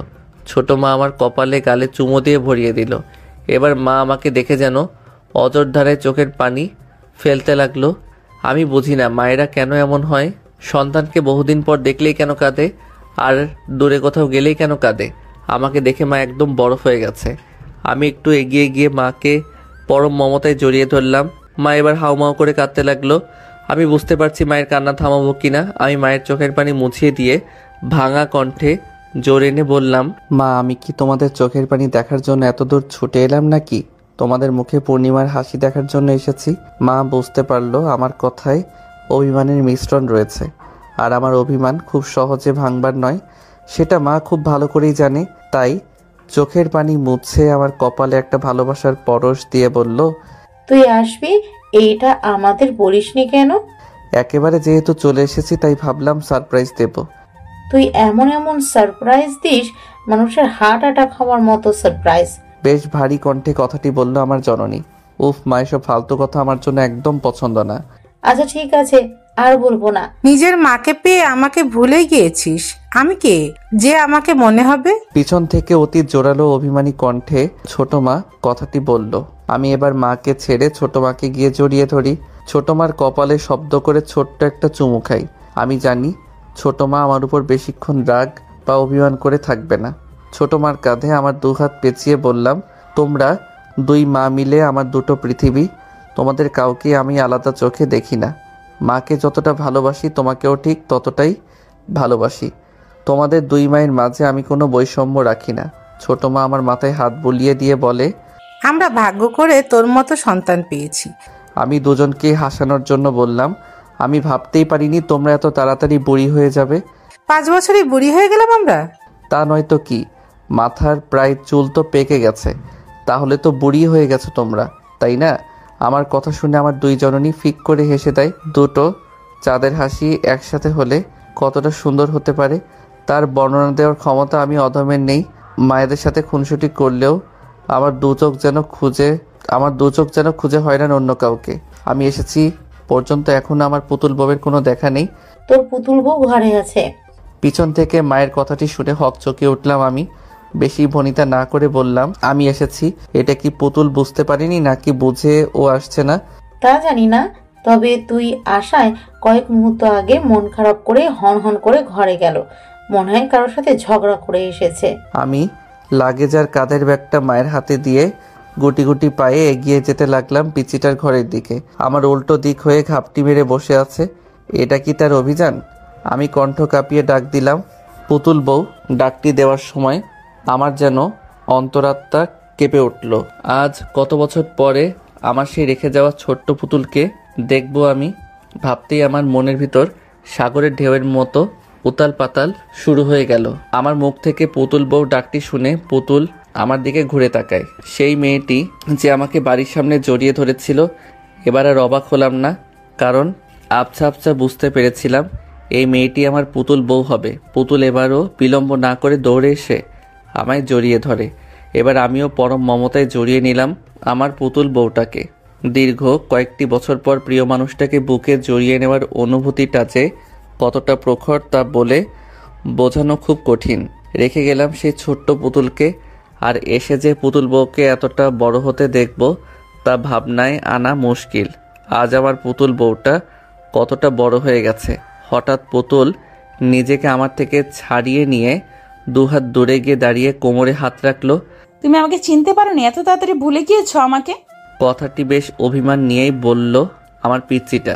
জানি এখন ইমোশনাল হওয়া যাবে না, তাই পুতুল বউটাকে রাগানোর জন্য বললাম, আগে তো অনেক সুন্দরী ছিলি, এখন যে এতটা পেতনির মতো দেখতে হবি তা তো আর জানতাম না, তাই চিনতেও পারিনি।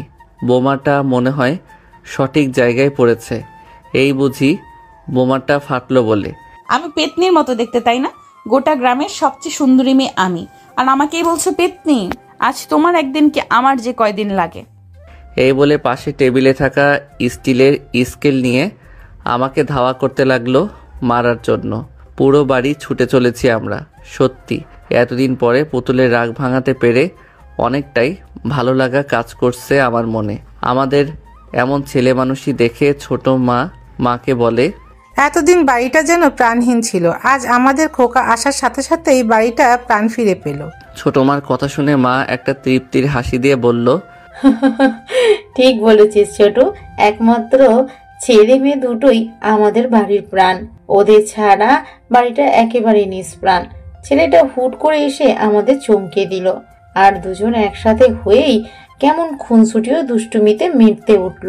পিচ্চিটার দৌড়ানি খেয়ে আমি হাঁপিয়ে গেলাম, কিন্তু পিচ্চির হাঁপিয়ে যাওয়ার কোনো নামগন্ধ নেই মাত্র। একটা সময় না পেরে আমি সোফায় ধপ করে বসে পড়লাম। এই সুযোগে পুতুলও কয়েকটা বসিয়ে দিল আমার শরীরে। পুতুলের মান অভিমান ভাঙিয়ে নিজের ঘরে গেলাম ফ্রেশ হওয়ার জন্য। ঘরে গিয়েও অবাক হতে হলো আমাকে, কেননা যেমন পরিষ্কার ঘর রেখে গিয়েছিলাম ঠিক তেমনই আছে। কেউ হয়তো প্রতিনিয়ত ঘরে এসেছে এবং আমার এই ছোট্ট ঘরটিকে পরিষ্কার পরিচ্ছন্ন রেখেছে। এসব ভাবছিলাম, তখনই পিছন থেকে কেউ বলে ওঠে, আমি সব সময় তোমার ঘর পরিষ্কার রেখেছি, এই নাও তোয়ালে। তোয়ালেটা আমার হাতে ধরিয়ে দিয়ে আমাকে কিছু বলার সুযোগ না দিয়ে চলে গেল পুতুল। আমি ওর যাওয়ার পানে তাকিয়ে ভাবতে লাগলাম, আমার সেই ছোট্ট পুতুল আর সেই ছোট্টটি নেই, অনেক বড় হয়ে গিয়েছে সে। একটা সময় ছিল আমাদেরকেই তার কাজ করে দিতে হতো, আর এখন সে আমাদের কাজ করে দেয়। পৃথিবীটা যদি থমকে যেত তাহলে আমরা বুঝতেই পারতাম না জীবনের মজা। এসব ভাবনা বাদ দিয়ে বাথরুমে গিয়ে গোসল করে নিলাম, তারপর খেয়ে নিলাম। কিছুক্ষণ পর বাবা এবং ছোট চাচ্চু একসাথে বাড়িতে আসে, তাদের সাথে কুশল বিনিময় করলাম, তারপর আড্ডায় মেতে উঠলাম সবাই।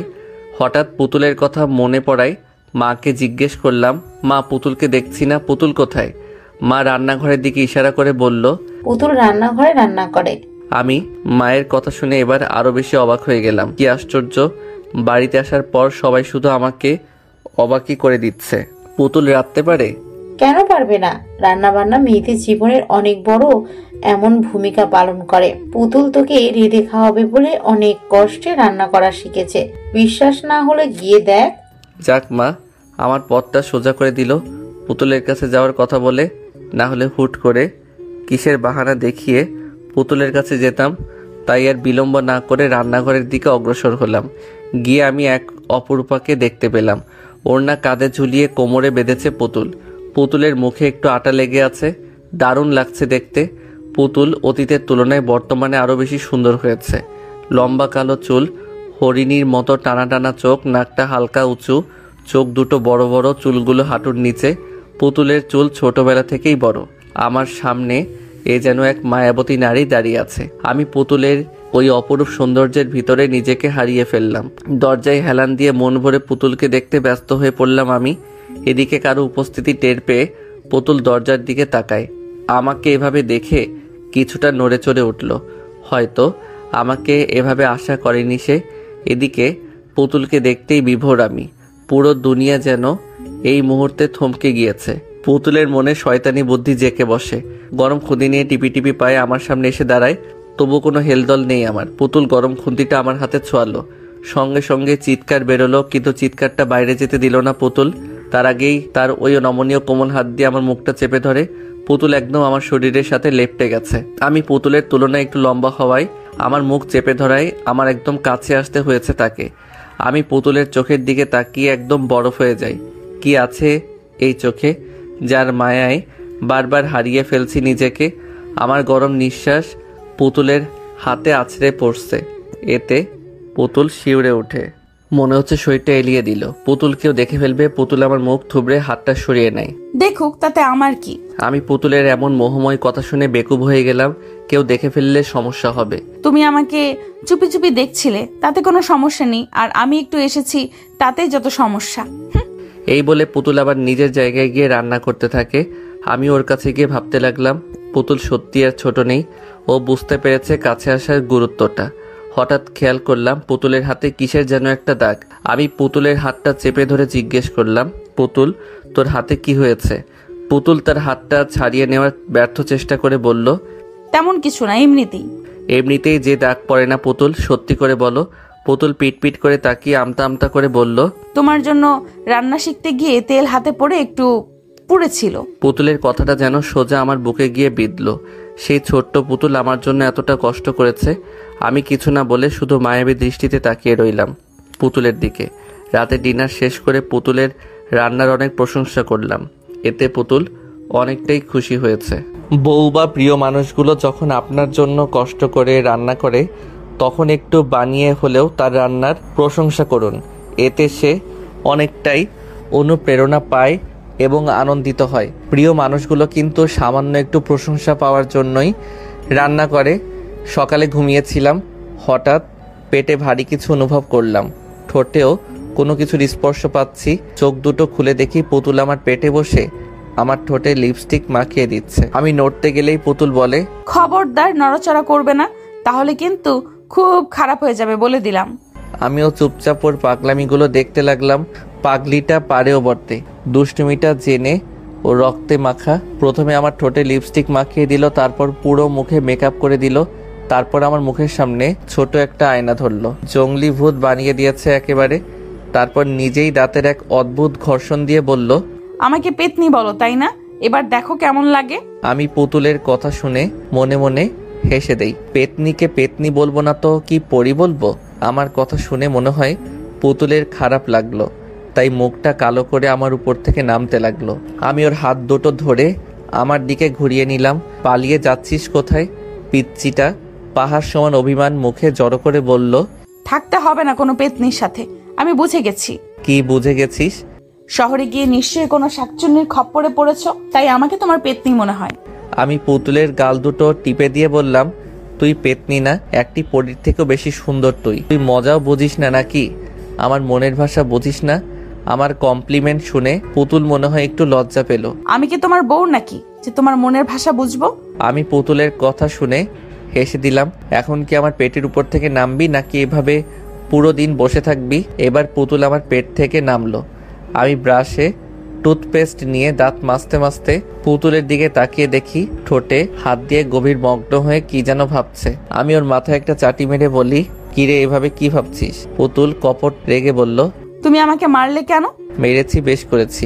যেভাবে মুখে হাত দিয়ে চিন্তা করছিস মনে হয় কোনো তুলকালাম হয়ে গেছে। এই বলে আমি বাথরুমে গিয়ে মুখ খেয়ে ধৌত করতে লাগলাম। পুতুল হুট করে এসে প্রশ্ন করে, আচ্ছা তুমি শহরে গিয়ে কোনো মেয়ের সাথে ইটিস পিটিস করনি তো? আমি ভ্রু কুচকে তাকালাম পুতুলের দিকে। আমি উল্টো প্রশ্ন ছুড়লাম, ইটিস পিটিস মানে? প্রেম টেম করনি তো? আমি হাসবো নাকি কাঁদবো বুঝতে পারছি না। প্রেম কি ইটিস পিটিস বলছে মেয়েটা? কি হলো, বলছো না কেন? আরে বাবা না, প্রেম করিনি। সত্যি বলছো তো? এখানে মিথ্যার কি আছে? লেখাপড়া নিয়েই তো ব্যস্ত ছিলাম, প্রেম করার সময় পেলাম কখন? আর যার তার সাথে কি প্রেম করা যায়? আর আমাকেই বা কোন মেয়ে পাত্তা দেবে বল? তোমার মতো বান্দরকে কেউ পাত্তা দিবেও না।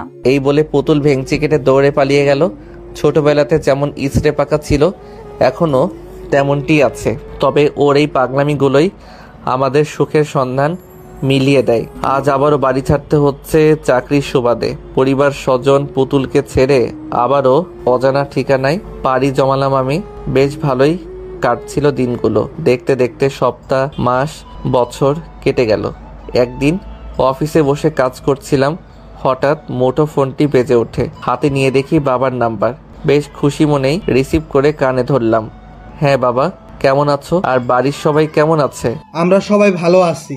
তুই কেমন আছিস বাবা? এই তো ভালো। তোকে একটা জরুরি কথা বলবো বলে কল করা। হ্যাঁ বলো। আমরা পুতুলের বিয়ে ঠিক করেছি। বাবার এই ছোট্ট বাক্যটি শুনে আমার যেন পুরো পৃথিবী কেঁপে উঠল। আমি নিজের কানকে বিশ্বাস করতে পারছি না। পুতুলের বিয়ে ঠিক করেছে। আমার কাছে ঘটে যাওয়া গত মুহূর্তটা অবিশ্বাস্য মনে হচ্ছে, তবুও নিজেকে ঠিক রেখে বললাম, এত তাড়াতাড়ি বুড়িটার বিয়ে? হ্যাঁ, ভালো পাত্র পেয়েছি। ছেলে অনেক বড় সরকারি অফিসার। পুতুল অনেক সুখে থাকবে। আমি একটা দীর্ঘশ্বাস ছেড়ে বললাম, পুতুল জানে? না। আমি শুধু ঠিক আছে বলে রেখে দিলাম। আজ আমার পৃথিবীটা বড্ড অসহায় হয়ে পড়ল। আমার পুতুল বউটা অন্য কারো হবে বলে, যাকে নিয়ে ছোটবেলা থেকেই আমার এই ছোট্ট মনে স্বপ্ন বুনেছিলাম, আস্তে আস্তে আমার চোখ দুটো ঝাপসা হতে লাগলো। আমি ভারাক্রান্ত মন নিয়ে বাগানে বসে বুকে দুহাত গুজে আকাশপানে এক পলকে তাকিয়ে আছি। ভাবছি 2 দিনে আমার পুরো পৃথিবীটাই উল্টে গেল। যাকে নিয়ে ছোটবেলা থেকে মনে ঘর বাঁধার স্বপ্ন পুষে রেখেছিলাম, এখন সে অন্য কারো হয়ে যাবে। এই কথাটি ভাবতেই বারবার বুকের ভেতরটা ছ্যাদ করে ওঠে। না পারছি নিজেকে সামাল দিতে, না পারছি নিজের অশান্ত মনকে শান্ত করতে, আর না পারছি পরিবারকে কিছু বলতে। কারণ আমি বা পুতুল ছোটবেলা থেকেই বাবার কথায় অনড় ছিলাম। কখনো বাবার কথার উপরে কথা বলিনি। এখনও সেই সাহসটা জোগাতে পারিনি পুতুলকে হারিয়ে ফেলবো। এই কথাটি ভাবলেই বুকের ভেতর দুমড়ে মুচড়ে একাকার হয়ে যায়। যার সাথে জীবনের পুরোটা সময় জুড়ে হেসে খেলে পার করলাম, সেই কিনা অন্যের ঘরের বউ হতে চলেছে। চোখের কোণে কখন পানি এসে বাসা বেঁধেছে টেরই পেলাম না। হঠাৎ পিছনে কারো উপস্থিতি টের পেলাম। আলতো করে চোখের পানি মুছে পিছনে তাকালাম। পুতুল দাঁড়িয়ে আছে। মুখ দেখে যতটা বুঝলাম তাতে মনে হলো পুতুলের মন আমার থেকেও বেশি খারাপ। আমি নিজেকে স্বাভাবিক রেখে বললাম, কি রে, কিছু বলবি? বলার জন্যই এসেছি। আজ অনেক কিছুই বলার আছে তোমাকে। তুমি সব সময় আমার কথা মজা ভেবে উড়িয়ে দাও, কিন্তু আজ আমি যা বলবো তা একদম মজা নয়। আজ পুতুলের কথার সুর পাল্টে গেছে। এতদিন তার বলা প্রতিটি কথায় দুষ্টুমি লুকিয়ে থাকতো, কিন্তু আজ মনে হচ্ছে পুতুল দুষ্টুমির মুডে নেই। আজ সত্যি সে সিরিয়াস। আমিও ভনিতা না করে বললাম, আচ্ছা বল, কি বলার আছে? আমার দুজনে বাগানে পাতানো দোলনায় বসলাম। পুতুল একবার আমার দিকে মায়াভরা চাহনিতে তাকিয়ে প্রকৃতিকে দেখায় মন দিল। তারপর মিষ্টি কণ্ঠে বুলি ছুটতে লাগলো, ভাইয়া, তোমার মনে আছে সেদিনের কথা, যেদিন তুমি পরন্ত বিকেলে নদীর ধারে বসে নদীর সৌন্দর্য দেখছিলে? পুতুলের কথা শুনে অনেকটাই অবাক হলাম। এত পুরনো কথাও পুতুলের মনে আছে? আমি কিছুটা আন্দাজ করতে পারলাম পুতুল ঠিক কী বলতে চাই। তবুও পুরো বিষয়টা পরিষ্কার হওয়ার জন্য বললাম, মনে আছে। সেদিন আমি তোমাকে বলেছিলাম, ভাইয়া তুমি আমাকে বিয়ে করবে, আমি তোমার সব কাজ করে দিব। সেদিন তুমি আমার কান টেনে বলেছিলে, আমি যখন বড় হয়ে বিয়ের উপযুক্ত হব তখন তুমি আমাকে বউ বানাবে। আমি কথা কাটানোর জন্য বললাম, পাগলি, ওটা তো মজা করে বলেছিলাম। তোমার কাছে ব্যাপারটা মজার হলেও আমি কিন্তু একদম মজা করিনি। সেদিন তুমি বলেছিলে আমাকে বিয়ে করবে। আজ সত্যি তোমার বউ হতে চাই। আমি পারবো না অন্য কাউকে বিয়ে করতে। আমি তোমাকে অনেক ভালোবাসি ভাইয়া। আমি পুতুলের কথা শুনে ওর মুখের দিকে তাকালাম। চোখ দিয়ে নীরবে পানি পড়ছে। আমি কখনো ভাবতেও পারিনি পুতুল এত পুরনো কথা মনে রেখে সেই ভালোবাসার দাবি নিয়ে আবারও আমার সামনে এসে দাঁড়াবে। মানুষ জীবনে অনেক কিছু আশা করে না, কিন্তু সেই না চাওয়া জিনিসটাই জীবনে আসে। আবার অনেক কিছু চেয়ে হাজার চেষ্টা করেও পাওয়া যায় না। জীবন কি অদ্ভুত। তুই কি বলছিস এসব? এটা কখনো সম্ভব নয়। কেন সম্ভব নয়? তুমি আমাকে কখনো ভালোবাসোনি? কি উত্তর দেব এখন আমি? কথা বলার ভাষা যে হারিয়ে গেল। আমিও যে তোকে নিজের থেকেও বেশি ভালোবাসি, কিন্তু পরিবার আর সমাজের জন্য ভালোবাসাটাকে প্রকাশ করতে পারছি না। আমি নিশ্চুপ থাকায় পুতুল হয়তো ভেবে নিয়েছে আমি সত্যিই তাকে ভালোবাসি না, তাই আবার বলতে থাকে, তুমি যদি সত্যি আমাকে ভালো না বাসো তাহলে কেন এত কেয়ার করো আমার? কেউ আমাকে মারলে তুমি কেন এতটা রাগ করতে? আমি না খেলে তুমিও কেন খাওয়া বন্ধ রাখতে? আমার সামান্য একটু কষ্টে কেন তুমি এত কষ্ট পেতে? আমি না খেয়ে ঘুমালে তুমিও কেন না খেয়ে ঘুমাতে? উত্তর দাও। নাকি এগুলো সব মিথ্যে অভিনয়? আমাকে ভালো না বাসলে কেন সব সময় আমাকে সবার কাছে বেশি প্রাধান্য দিয়েছো তুমি? কেন দিনের পর দিন আমার এত অত্যাচার সহ্য করেছো? তুমি কি কখনোই আমাকে ভালোবাসোনি, নাকি আমি শুধু তোমার চাচাতো বোন? পুতুলের কথা ধারালো তীরের মতো আমার বুকে বিঁধতে লাগলো। এতটা প্রখর তার কথার বলি, সেই দিনের সেই পিচ্চিটা আমাকে এতটা ভালোবাসবে তা আমার ভাবনার বাইরে। আমি পুতুলকে সান্ত্বনা দেওয়ার জন্য বললাম, দেখো পুতুল, এখানে আমাদের ভালোবাসার কোনো মূল্য নেই, আর আমি তোকে ভালোবাসলেও এর কোনো ফায়দা নেই, কারণ আমাদের সম্পর্ক আমাদের পরিবার এবং সমাজ কেউই মানবে না। তুই এই বিয়েতে রাজি হয়ে যা, দেখবি অনেক সুখী হবি। আমার কথা শুনে পুতুল মিছে একটা হাসি দিল ঠোঁট বাঁকিয়ে। আমি বুঝলাম না আমি হাসির কি বললাম। যে মানুষটা অন্যায়ের বিরুদ্ধে সব সময় রুখে দাঁড়ায় আজ সেই বিড়াল হয়ে গেছে। আরে তুমি কোন সমাজের কথা বলছো, যেই সমাজ মানুষের কষ্টে প্রাণ খুলে হাসে? আমি তোমাকে ভালোবাসি, আর একটা মানুষ কখন কাউকে ভালোবাসে জানো? যখন সে কারো কাছে নিজের সুখ খুঁজে পায়, ঠিক তখনই তাকে ভালোবাসে। আমি তোমাকে ভালোবাসি, তাই তোমার কাছেই সুখে থাকবো। তুমি কেন বুঝতে পারছো না আমার ভালো থাকার চাবিকাঠি যে তুমি? নাকি বুঝেও অবুঝের মতো ভান করছো? আর বাকি রইল সমাজের কথা। আচ্ছা, ধরে নিলাম আমি এই সরকারি অফিসারকে বিয়ে করেছি, কিন্তু আমি ভালোবাসি তোমাকে। পরিবারের চাপে তাকে বিয়ে করলেও আমার মন তো তোমাকে ঘিরেই থাকবে। আমি তো তার কাছে ভালো থাকবো না। আর যখন তোমাকে না পাওয়ার যন্ত্রণায় কোনো এক ঘরের কোণে বসে নীরবে চোখের পানি ফেলবো, তখন কি তোমার এই সমাজ আমাকে সান্ত্বনা দেওয়ার জন্য আমার পাশে এসে দাঁড়াবে? নাকি যখন স্বামীর হাতে নিপীড়িত হয়ে মৃত্যু যন্ত্রণায় ছটফট করব, তখন তোমার সমাজ আমাকে বাঁচাবে? পুতুলের কথা শুনে আমার মাথা ঝিমঝিম করতে লাগলো। কোনো কুল কিনারা না পেয়ে সজোরে একটা থাপ্পড় বসিয়ে দিলাম পুতুলের কোমল গালে। আমি পুতুলের সামান্য কষ্টের কথা চিন্তা করতে পারি না, আজ সে মৃত্যুর কথা বলছে। পুতুল আমার থাপ্পড় খেয়ে গালে হাত দিয়ে কাঁদতে লাগলো। তুমি যাই বলো না কেন, আমি তোমাকে ছাড়া বাঁচবো না। আর যদি অন্য কাউকে বিয়ে করতে হয়, তাহলে বিয়ের দিনই অনেক বড় দুর্ঘটনা ঘটাবো। এই বলে কাঁদতে কাঁদতে দৌড়ে চলে গেল। আমি ভাবতে লাগলাম কি করা যায়। কোনো কিছু না ভেবেই বাবার কাছে গেলাম। বাবা ঘরে বসে পেপার পড়ছে। আমি বাবার পাশে গিয়ে বসলাম। বাবা, তোমার সাথে কিছু কথা ছিল। হ্যাঁ বল, কি বলবি? বাবা, এই বিয়েটা কি বন্ধ করা যায় না? কি বলিস এইসব? তোর মাথা ঠিক আছে? হ্যাঁ বাবা, আমি বুঝে শুনেই বলছি। সরকারি অফিসার দেখে বিয়ে দিয়ে দিচ্ছ, একবারও ভাবছো না পুতুল সেখানে সুখী হবে কিনা? একবারও দেখলে না ছেলেটা কেমন? ছেলেটা মস্ত বড় অফিসার, যেখানে টাকা আছে সেখানে সুখও আছে। কথাটা তুমি একদম ভুল বললে বাবা। আজকাল অর্থ মানুষকে সুখ দিতে পারে না, টাকা মানুষকে শান্তি দেয় কিন্তু স্বস্তি দেয় না। মস্ত বড় অফিসার বলেই যে ছেলেটা ভালো হবে এমনটা কিন্তু মোটেও নয়। আজকাল টাকাওয়ালা মানুষরাই বইয়ের উপর অত্যাচার করে বেশি। বাবা আমার কথায় কপট রেগে গেল, ভাবছে আমি তাকে জ্ঞান দিচ্ছি, কিন্তু বাবা এটা বুঝতে পারছে না যে সে নির্বোধের মতো কাজ করছে।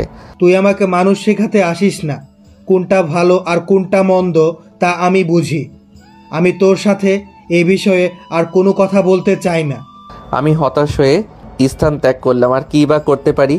বাবা তো আমাকে অপমান করলো বলা চলে। বাবা পুতুলের সুখের কথা ভেবে অন্ধ হয়ে গেছে। আজ পুতুলের বিয়ে, বধূ সেজে বসে আছে, আর বাকি সবাই বিয়ে বাড়িতে কাজে ব্যস্ত।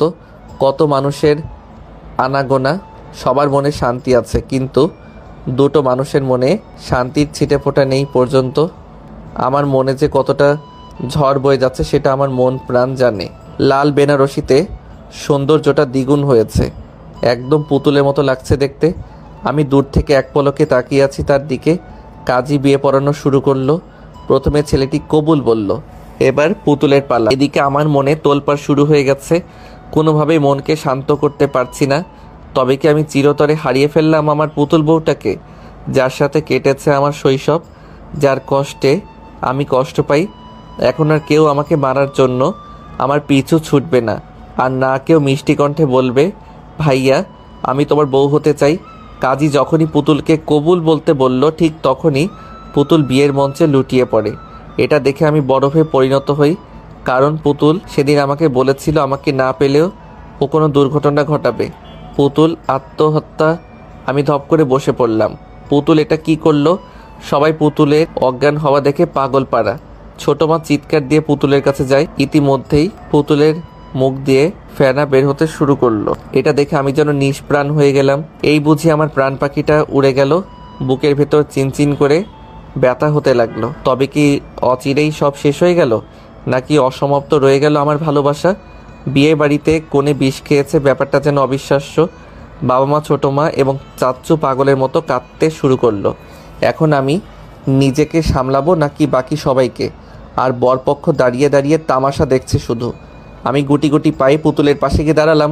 হঠাৎ বাবা খেয়াল করলো পুতুলের হাতে একটা কাগজ, সম্ভবত কোনো চিঠি হবে হয়তো। বাবা পুতুলের হাত থেকে চিঠিটা নিয়ে যেই না খুলতে যাবে, তখনই আমি পুতুলকে কোলে নিয়ে ছুটতে লাগলাম হাসপাতালের উদ্দেশ্যে। আমি থাকতে আমার পুতুল বউয়ের কিছু হতে পারে না। আমি বিশ্বাস করি আমার পুতুল বউ আমাকে ছেড়ে একা যেতে পারে না। আমার পিছু পিছু বাকি সবাই ছুট লাগালো। কোনো রকমে একটা ট্যাক্সি নিয়ে হাসপাতালে গেলাম। পুতুলকে ওটিতে নেওয়া হলো। ডক্টর আর কয়েকটা নার্স ওটিতে গেল। কিছু সময় পরে ডক্টরের মাথা ঘুরতে লাগলো। এটা কেমন রোগী? ডক্টর কোনো কিছু বুঝতে না পেরে মাথা চুলকাতে শুরু করে। এটা দেখে নার্স জিজ্ঞেস করে, স্যার আপনি ঠিক আছেন তো? কোনো সমস্যা? ডক্টর এবার ঠোঁট চুলকাতে শুরু করে বলল, সমস্যা আমার মাথায় নাকি রোগীর পেটে সেটাই তো বুঝতে পারছি না। এটা রোগী নাকি অন্য কিছু? ডক্টরের কথা শুনে নার্স তাজ্জব বনে চলে গেল। স্যার রোগীর পেটে তো অবশ্যই সমস্যা আছে, কারণ তার পেটে বিষ আছে।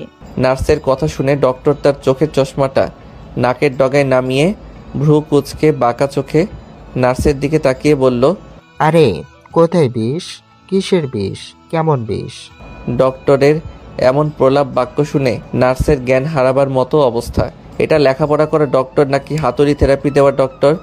বেটার বুড়ো বয়সে ডাক্তারি ভুলে গেল নাকি? মনে মনে কথাগুলো ভাবলো নার্স। আরে স্যার রোগীর পেটে বিষ আর আপনি বিষ খুঁজে বেড়াচ্ছেন? আরে রোগীর পেটে কোনো বিষ টিষ নেই, সে তো দিব্যি শ্বাস নিচ্ছে। এবার নার্সের মনে ভয় ঢুকে গেল। রোগী ভূত টুত নয়তো? ভয়ের চোটে নার্সটা তোতলাতে শুরু করলো। স্যার? নার্সের মুখে শ্যাশা শব্দটি শুনে এবার ডক্টরের চোখ টেরা হয়ে গেল। কি শাসা শাসা করছো? স্যার তাহলে ওর মুখে কিসের ফেনা? টুথপেস্টের ফেনা। রোগীর তো কিছুই হয়নি। কিছু যখন হয়নি তাহলে আমরা রোগী রোগী করছি কেন? ডক্টর আর নার্স কথা বলছিল। হঠাৎ পিছন থেকে কেউ ডক্টরের হাত টেনে ধরে। এতে ডক্টরের প্যান্ট ঢিলে হয়ে গেল। অপরদিকে পুতুলকে ওটিতে নেওয়ার পরে বাবা পুতুলের হাতে থাকা চিঠিটা খুলে পড়তে লাগলো।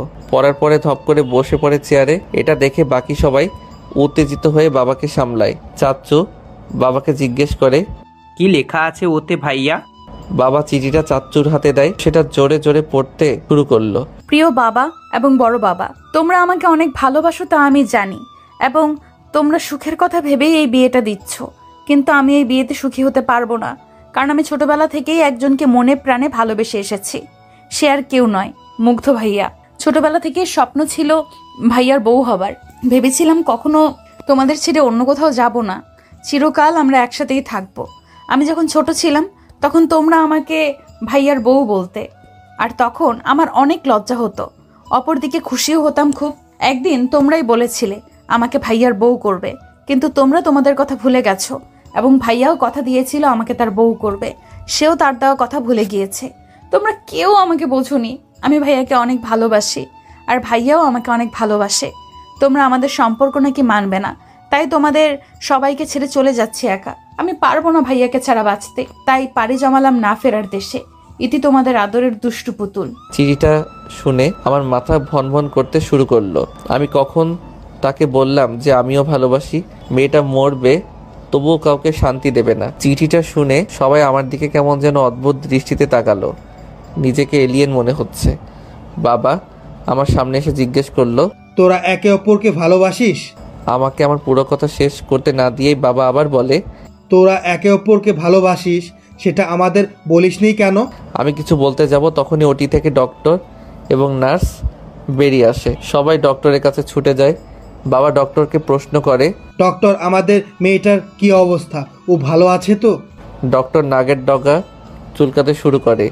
এটা দেখে নার্স মনে মনে ভাবে, এই বেটার চুলকানির রোগ আছে নাকি? Danger coming coming. ডক্টরের কথা শুনে আমি হাঁ করে তাকিয়ে রইলাম তার দিকে। লেখোকা এটা আবার কোন দেশের ভাষা? আমি ডক্টরের কথা না বুঝে নার্সকে জিজ্ঞেস করলাম, নার্স ডক্টর কি বলল? আমি তো কিছুই বুঝলাম না। এই সুযোগ ডক্টরকে পচানোর।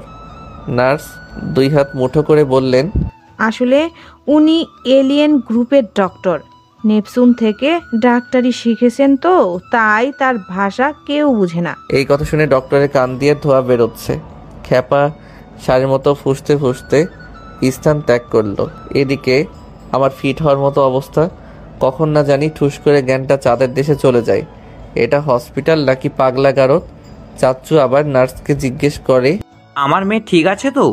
আসলে আপনার মেয়ের অবস্থা বেশি ভালো না, আপনারা গিয়ে দেখা করুন। সবাই তড়িঘড়ি করে ভিতরে ঢুকলো।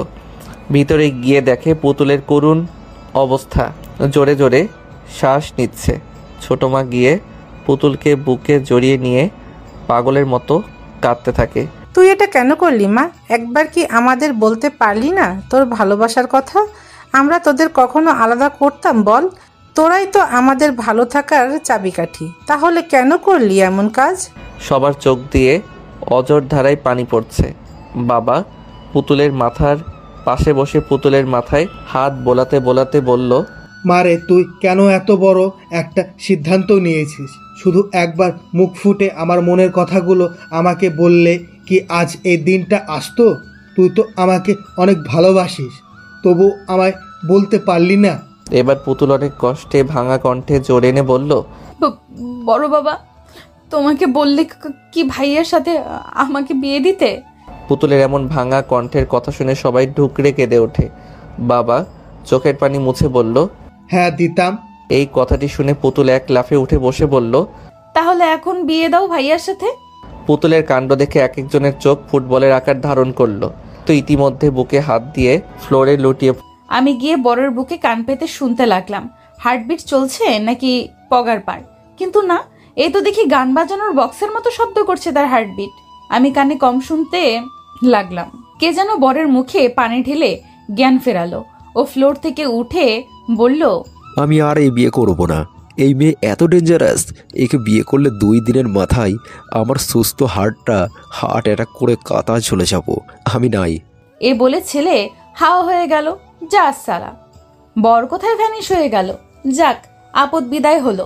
রাগে চাচ্চুর চোখ লাল হয়ে গেছে। তুই এতক্ষণ আমাদের সাথে নাটক করলি? এই বলে পুতুলকে মারার জন্য হাত তুলল। সঙ্গে সঙ্গে বাবা চাচ্চুর হাত ধরে ফেলল। আহ ছোট, কি পাগলামো করছিস? আমার বৌমাকে মারার কথা আর জীবনেও ভাববি না। বাবার কথা শুনে আমি টাসকি খেলাম। দাদার পোলা কয় কি? আর বৌমা শব্দটি শুনে পুতুল এতটাই লজ্জা পেল যে তার মুখ লাল টমেটোর মতো রঙে পরিণত হলো। বাবা আবারও বলতে লাগলো, দোষটা ছিল আমাদেরই, আমরাই বুঝতে পারিনি আমাদের ছেলে মেয়েদের। ছোটবেলা থেকে এতটা মহব্বত তাদের দুজনার প্রতি, আর আমি তো ভাবতেই পারিনি আমার পুতুল মা এতটা বড় হয়েছে যে সে কাউকে ভালোবাসতে শিখেছে। আমি আজকেই তোদের বিয়ে দেব। বাসর ঘরে ঢুকে দেখি পুতুল জায়নামাজ বিছিয়ে বসে দুহাত তুলে দোয়া করছে। আমার দেরিতে আসাতে একাই নামাজ শেষ করলো। যাক, তবুও তো আমার পুতুল বউটা কেমন দিনী রূপে দেখে অন্তরাত্মা শীতল হয়ে গেল। অবশেষে পুতুলকে ছোটবেলা থেকে বউ ডাকা আজ সার্থক হলো। আমি আনমনা হয়ে পুতুলকে দেখাতে ব্যস্ত। এদিকে পুতুলের দোয়া শেষ হলে উঠে এসে দেখে আমি দরজার কাছে আনমনা হয়ে তাকিয়ে দেখছি। পুতুল আমার সামনে তুড়ি বাজিয়ে বলল, কি হলো?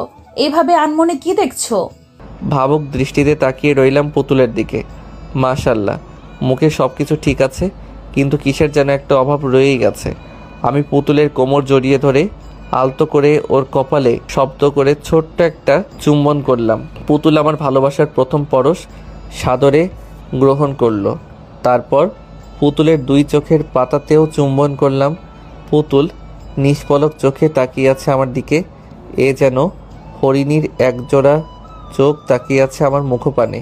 এতটাই মায়াবী তার চোখ। আমি মাথার পাগড়িটা খুলে রেখে বিছানায় শরীরটা এলিয়ে দিলাম। পুতুল এসে আমার বুকে মাথা রেখে শুয়ে পড়ে। বুকটা যেন ঠান্ডা হয়ে গেল। মনের ভিতর অদ্ভুত এক প্রশান্তি বয়ে গেল। আমি পুতুলের মাথায় হাত বুলিয়ে বললাম, তোকে দেখেছিলাম। পুতুল আমার বুকে বিলি কেটে বলল, ওভাবে দেখার কি আছে? আগে কখনো দেখোনি? বিয়ের আগে এবং বিয়ের পরে 2 সময় দেখার 2 রকম অনুভূতি কাজ করে মনে। বিয়ের আগের দেখায় মানসিক তৃপ্তি হয় না, হারিয়ে ফেলার ভয় বিদ্যমান থাকে মনের ভিতর। কিন্তু বিয়ের পরের দেখায় কোনো ভয় নেই, এ দেখায় তৃপ্তি মেলে। আমাদের ভালোবাসার খুঁটি এতটাও কমজোর নয় যে আমরা কাউকে হারিয়ে ফেলবো। এর বাস্তব প্রমাণ তুমি নিজেই পেয়েছো। তোমাকে পাওয়ার জন্য কতই না অভিনয় করতে হলো, কিন্তু তুমি তো ভীতু। ভালোবাসার কথা মুখ ফুটে কাউকে বলতে পারলে না। পিচ্চিটার কথা শুনে মনে মনে হাসি পেল আমার। গায়ে গতরেই বেড়েছে, বুদ্ধি হয়নি এখনো। আমি লম্বা একটা শ্বাস নিয়ে বললাম, ভালোবাসা এমন একটা জিনিস যার অনুভূতিগুলো খুব সহজে প্রকাশ করা যায় না। অনেকেই ভালোবাসার অনুভূতিগুলো খুব সহজে প্রকাশ করতে পারে, আবার অনেকেই তা পারে না। আবার কখনো কখনো মনের অপ্রকাশিত কথাগুলো প্রকাশ করার সময় এলেও বলা হয়ে ওঠে না, কারণ পরিস্থিতি কাজটাকে অসম্ভব করে দেয়। তুই নিজেই ভেবে দেখ, তুইও কিন্তু খুব সহজে ভালোবাসার কথাটা পরিবারের কাছে বলতে পারিসনি। আমি যদি অন্য কারো হয়ে যেতাম তাহলে? বড় কঠিন প্রশ্ন, কিন্তু উত্তর সোজা। আমার কাছে ভালোবাসা মানে একটা মুক্ত পাখি, যার রয়েছে একটা নিজস্ব ঠিকানা। পাখিটা সারাদিন উড়ে বেড়ায় তার মুক্ত আকাশে এবং শেষে ছুটে চলে তার আপন ঠিকানায়। তেমনি তুই যদি আমার কপালে থাকিস, তাহলে যতই ঝড় ঝাপটা আসুক না কেন, সব কিছুকে বুড়ো আঙ্গুল দেখিয়ে তুই আমারই হবি। তোর ভালোবাসা যদি সত্যি হয়ে থাকে তাহলে অন্য কারো গল্প তো কি স্পর্শ করতে পারবে না। আমি বিশ্বাস করি সত্যিকারের ভালোবাসা কখনো হারিয়ে যায় না। একদিন হয়তো ভালোবাসার কোনো বৈষম্য থাকবে না, পৃথিবীটা ভালোবাসাময় হয়ে যাবে, কারণ সত্যিকারের ভালোবাসা কখনো হারিয়ে যায় না। আমি সেখানে যেতে চাই। তুমি আমাকে তোমার বউ বানানোর প্রথম কথা দিয়েছিলে। আমি কিছুটা অবাক হলাম পুতুলের কথা শুনে, কারণ জায়গাটা দূরে। এত রাতে সেখানে গেলে লোকে কি না কি বলে। এমন পাগলামি করিস পুতুল, যেতে অনেক সময় লাগবে। পুতুল আমার বুক থেকে মাথাটা তুলে আস্তে ধীরে তার ঠোঁট দুটো আমার ঠোঁটের কাছাকাছি নিয়ে আসে। তারপর আলতো করে আমার ঠোঁটে তার কোমল নমনীয় ঠোঁট দুটোর ছোঁয়া দিল। শিহরণ বয়ে গেল আমার শরীরে। এটা জীবনের দ্বিতীয় ছোঁয়া পুতুলের ঠোঁটে। পুতুল মায়াবী চোখে তাকিয়ে মায়াবী কণ্ঠে বলল, প্লিজ। পুতুলের কথায় এতটাই মায়া জড়ানো যে আমি না করতে পারলাম না। শুধু আমি কেন, পৃথিবীর যে কোনো পুরুষ মেয়েদের এমন মায়াবী মুখ দেখলে নিজের মনকে দমিয়ে রাখতে পারবে না। আচ্ছা ঠিক আছে চল, কিন্তু বেশি সময় থাকা যাবে না।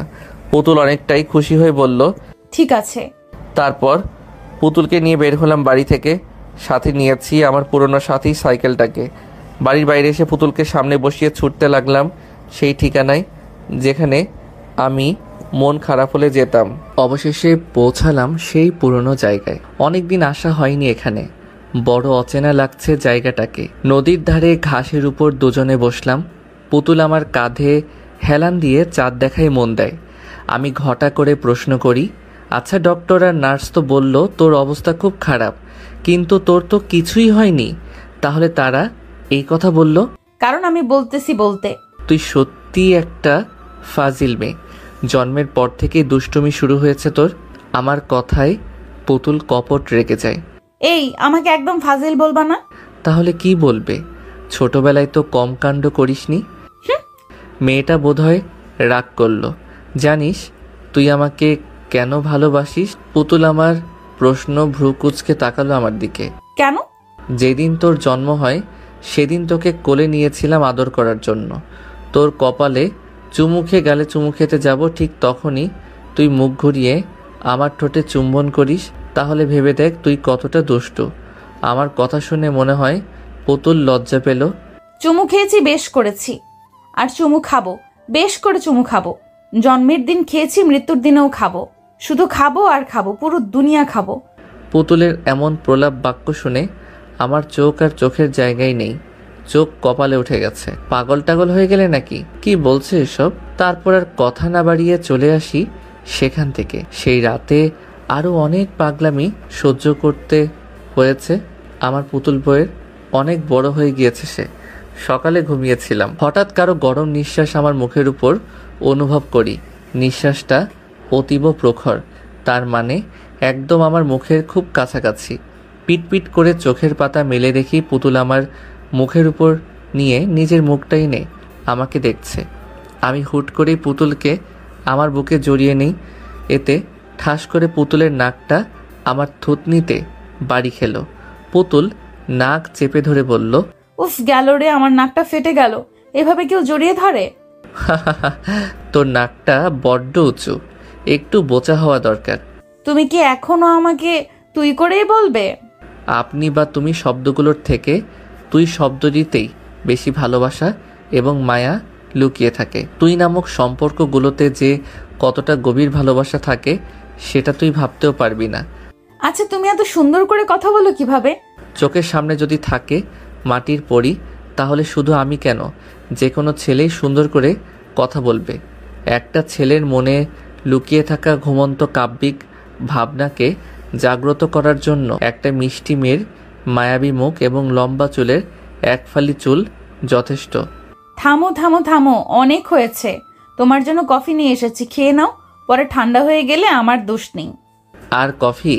যেখানে গরম কফির মালিক আমার বুকে, সেখানে কফি ঠান্ডা হলে সমস্যা নেই। হয়েছে অনেক ন্যাকামি। এখন উঠে ফ্রেশ হয়ে বাইরে গিয়ে দেখো কারা এসেছে। পুতুল আর কিছু বলার সুযোগ না দিয়ে এক প্রকার পালিয়ে গেল। আমি কফির মগে চুমুক দিলাম। এটা মা বা ছোট মার হাতের তো নয়। পুতুল আমার জন্য কতটা কষ্ট করছে ভাবতেই আমার মনের ভিতর অদ্ভুত এক প্রশান্তি আসে।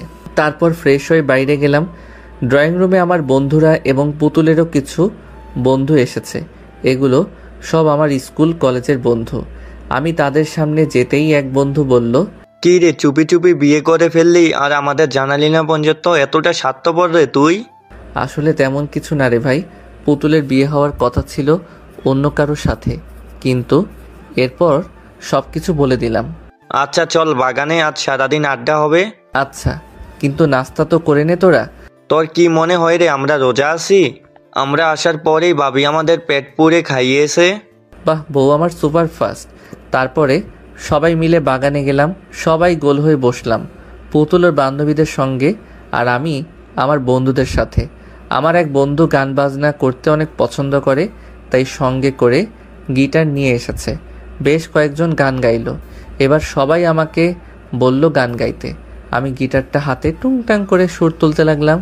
ইস কদর তুমসে হামে প্যার হো গয়া, হদ সে জ্যাদা হদ সে প্যার হো গয়া। এটুকু বলে আমি পুতুলের দিকে এক পলক তাকালাম। পুতুল আমাকে একটা মিষ্টি হাসি উপহার দিল। हमें इश्क तेरी यादों से, हमें इश्क तेरी बातों से, तेरे नींद में आते ख्वाबों से, तेरे साथ हुए मुलाकातों से। আমি বলাই পুতুল বলতে শুরু করে, हमें इश्क तेरी यादों से, हमें इश्क तेरी बातों से, मुझे इश्क है तेरे चुने से, मुझे इश्क है तेरे होने से, इस कदर तुमसे हमें प्यार हो गया। পুতুল বলল।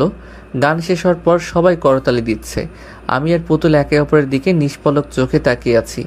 অবশেষে আমাদের ছোটবেলার ভালোবাসা আজ পূর্ণতা পেল। আজ খুব চিৎকার করে বলতে ইচ্ছে করছে, আমার পুতুল বউ, ভালোবাসি যে তোকে, বড্ড বেশি ভালোবাসি। সমাপ্ত। নিয়মিত গল্প পেতে আমাদের সাথে থাকুন, বেশি করে কমেন্ট এবং লাইক করুন, তাহলে পরবর্তী গল্পগুলো খুব তাড়াতাড়ি আসবে।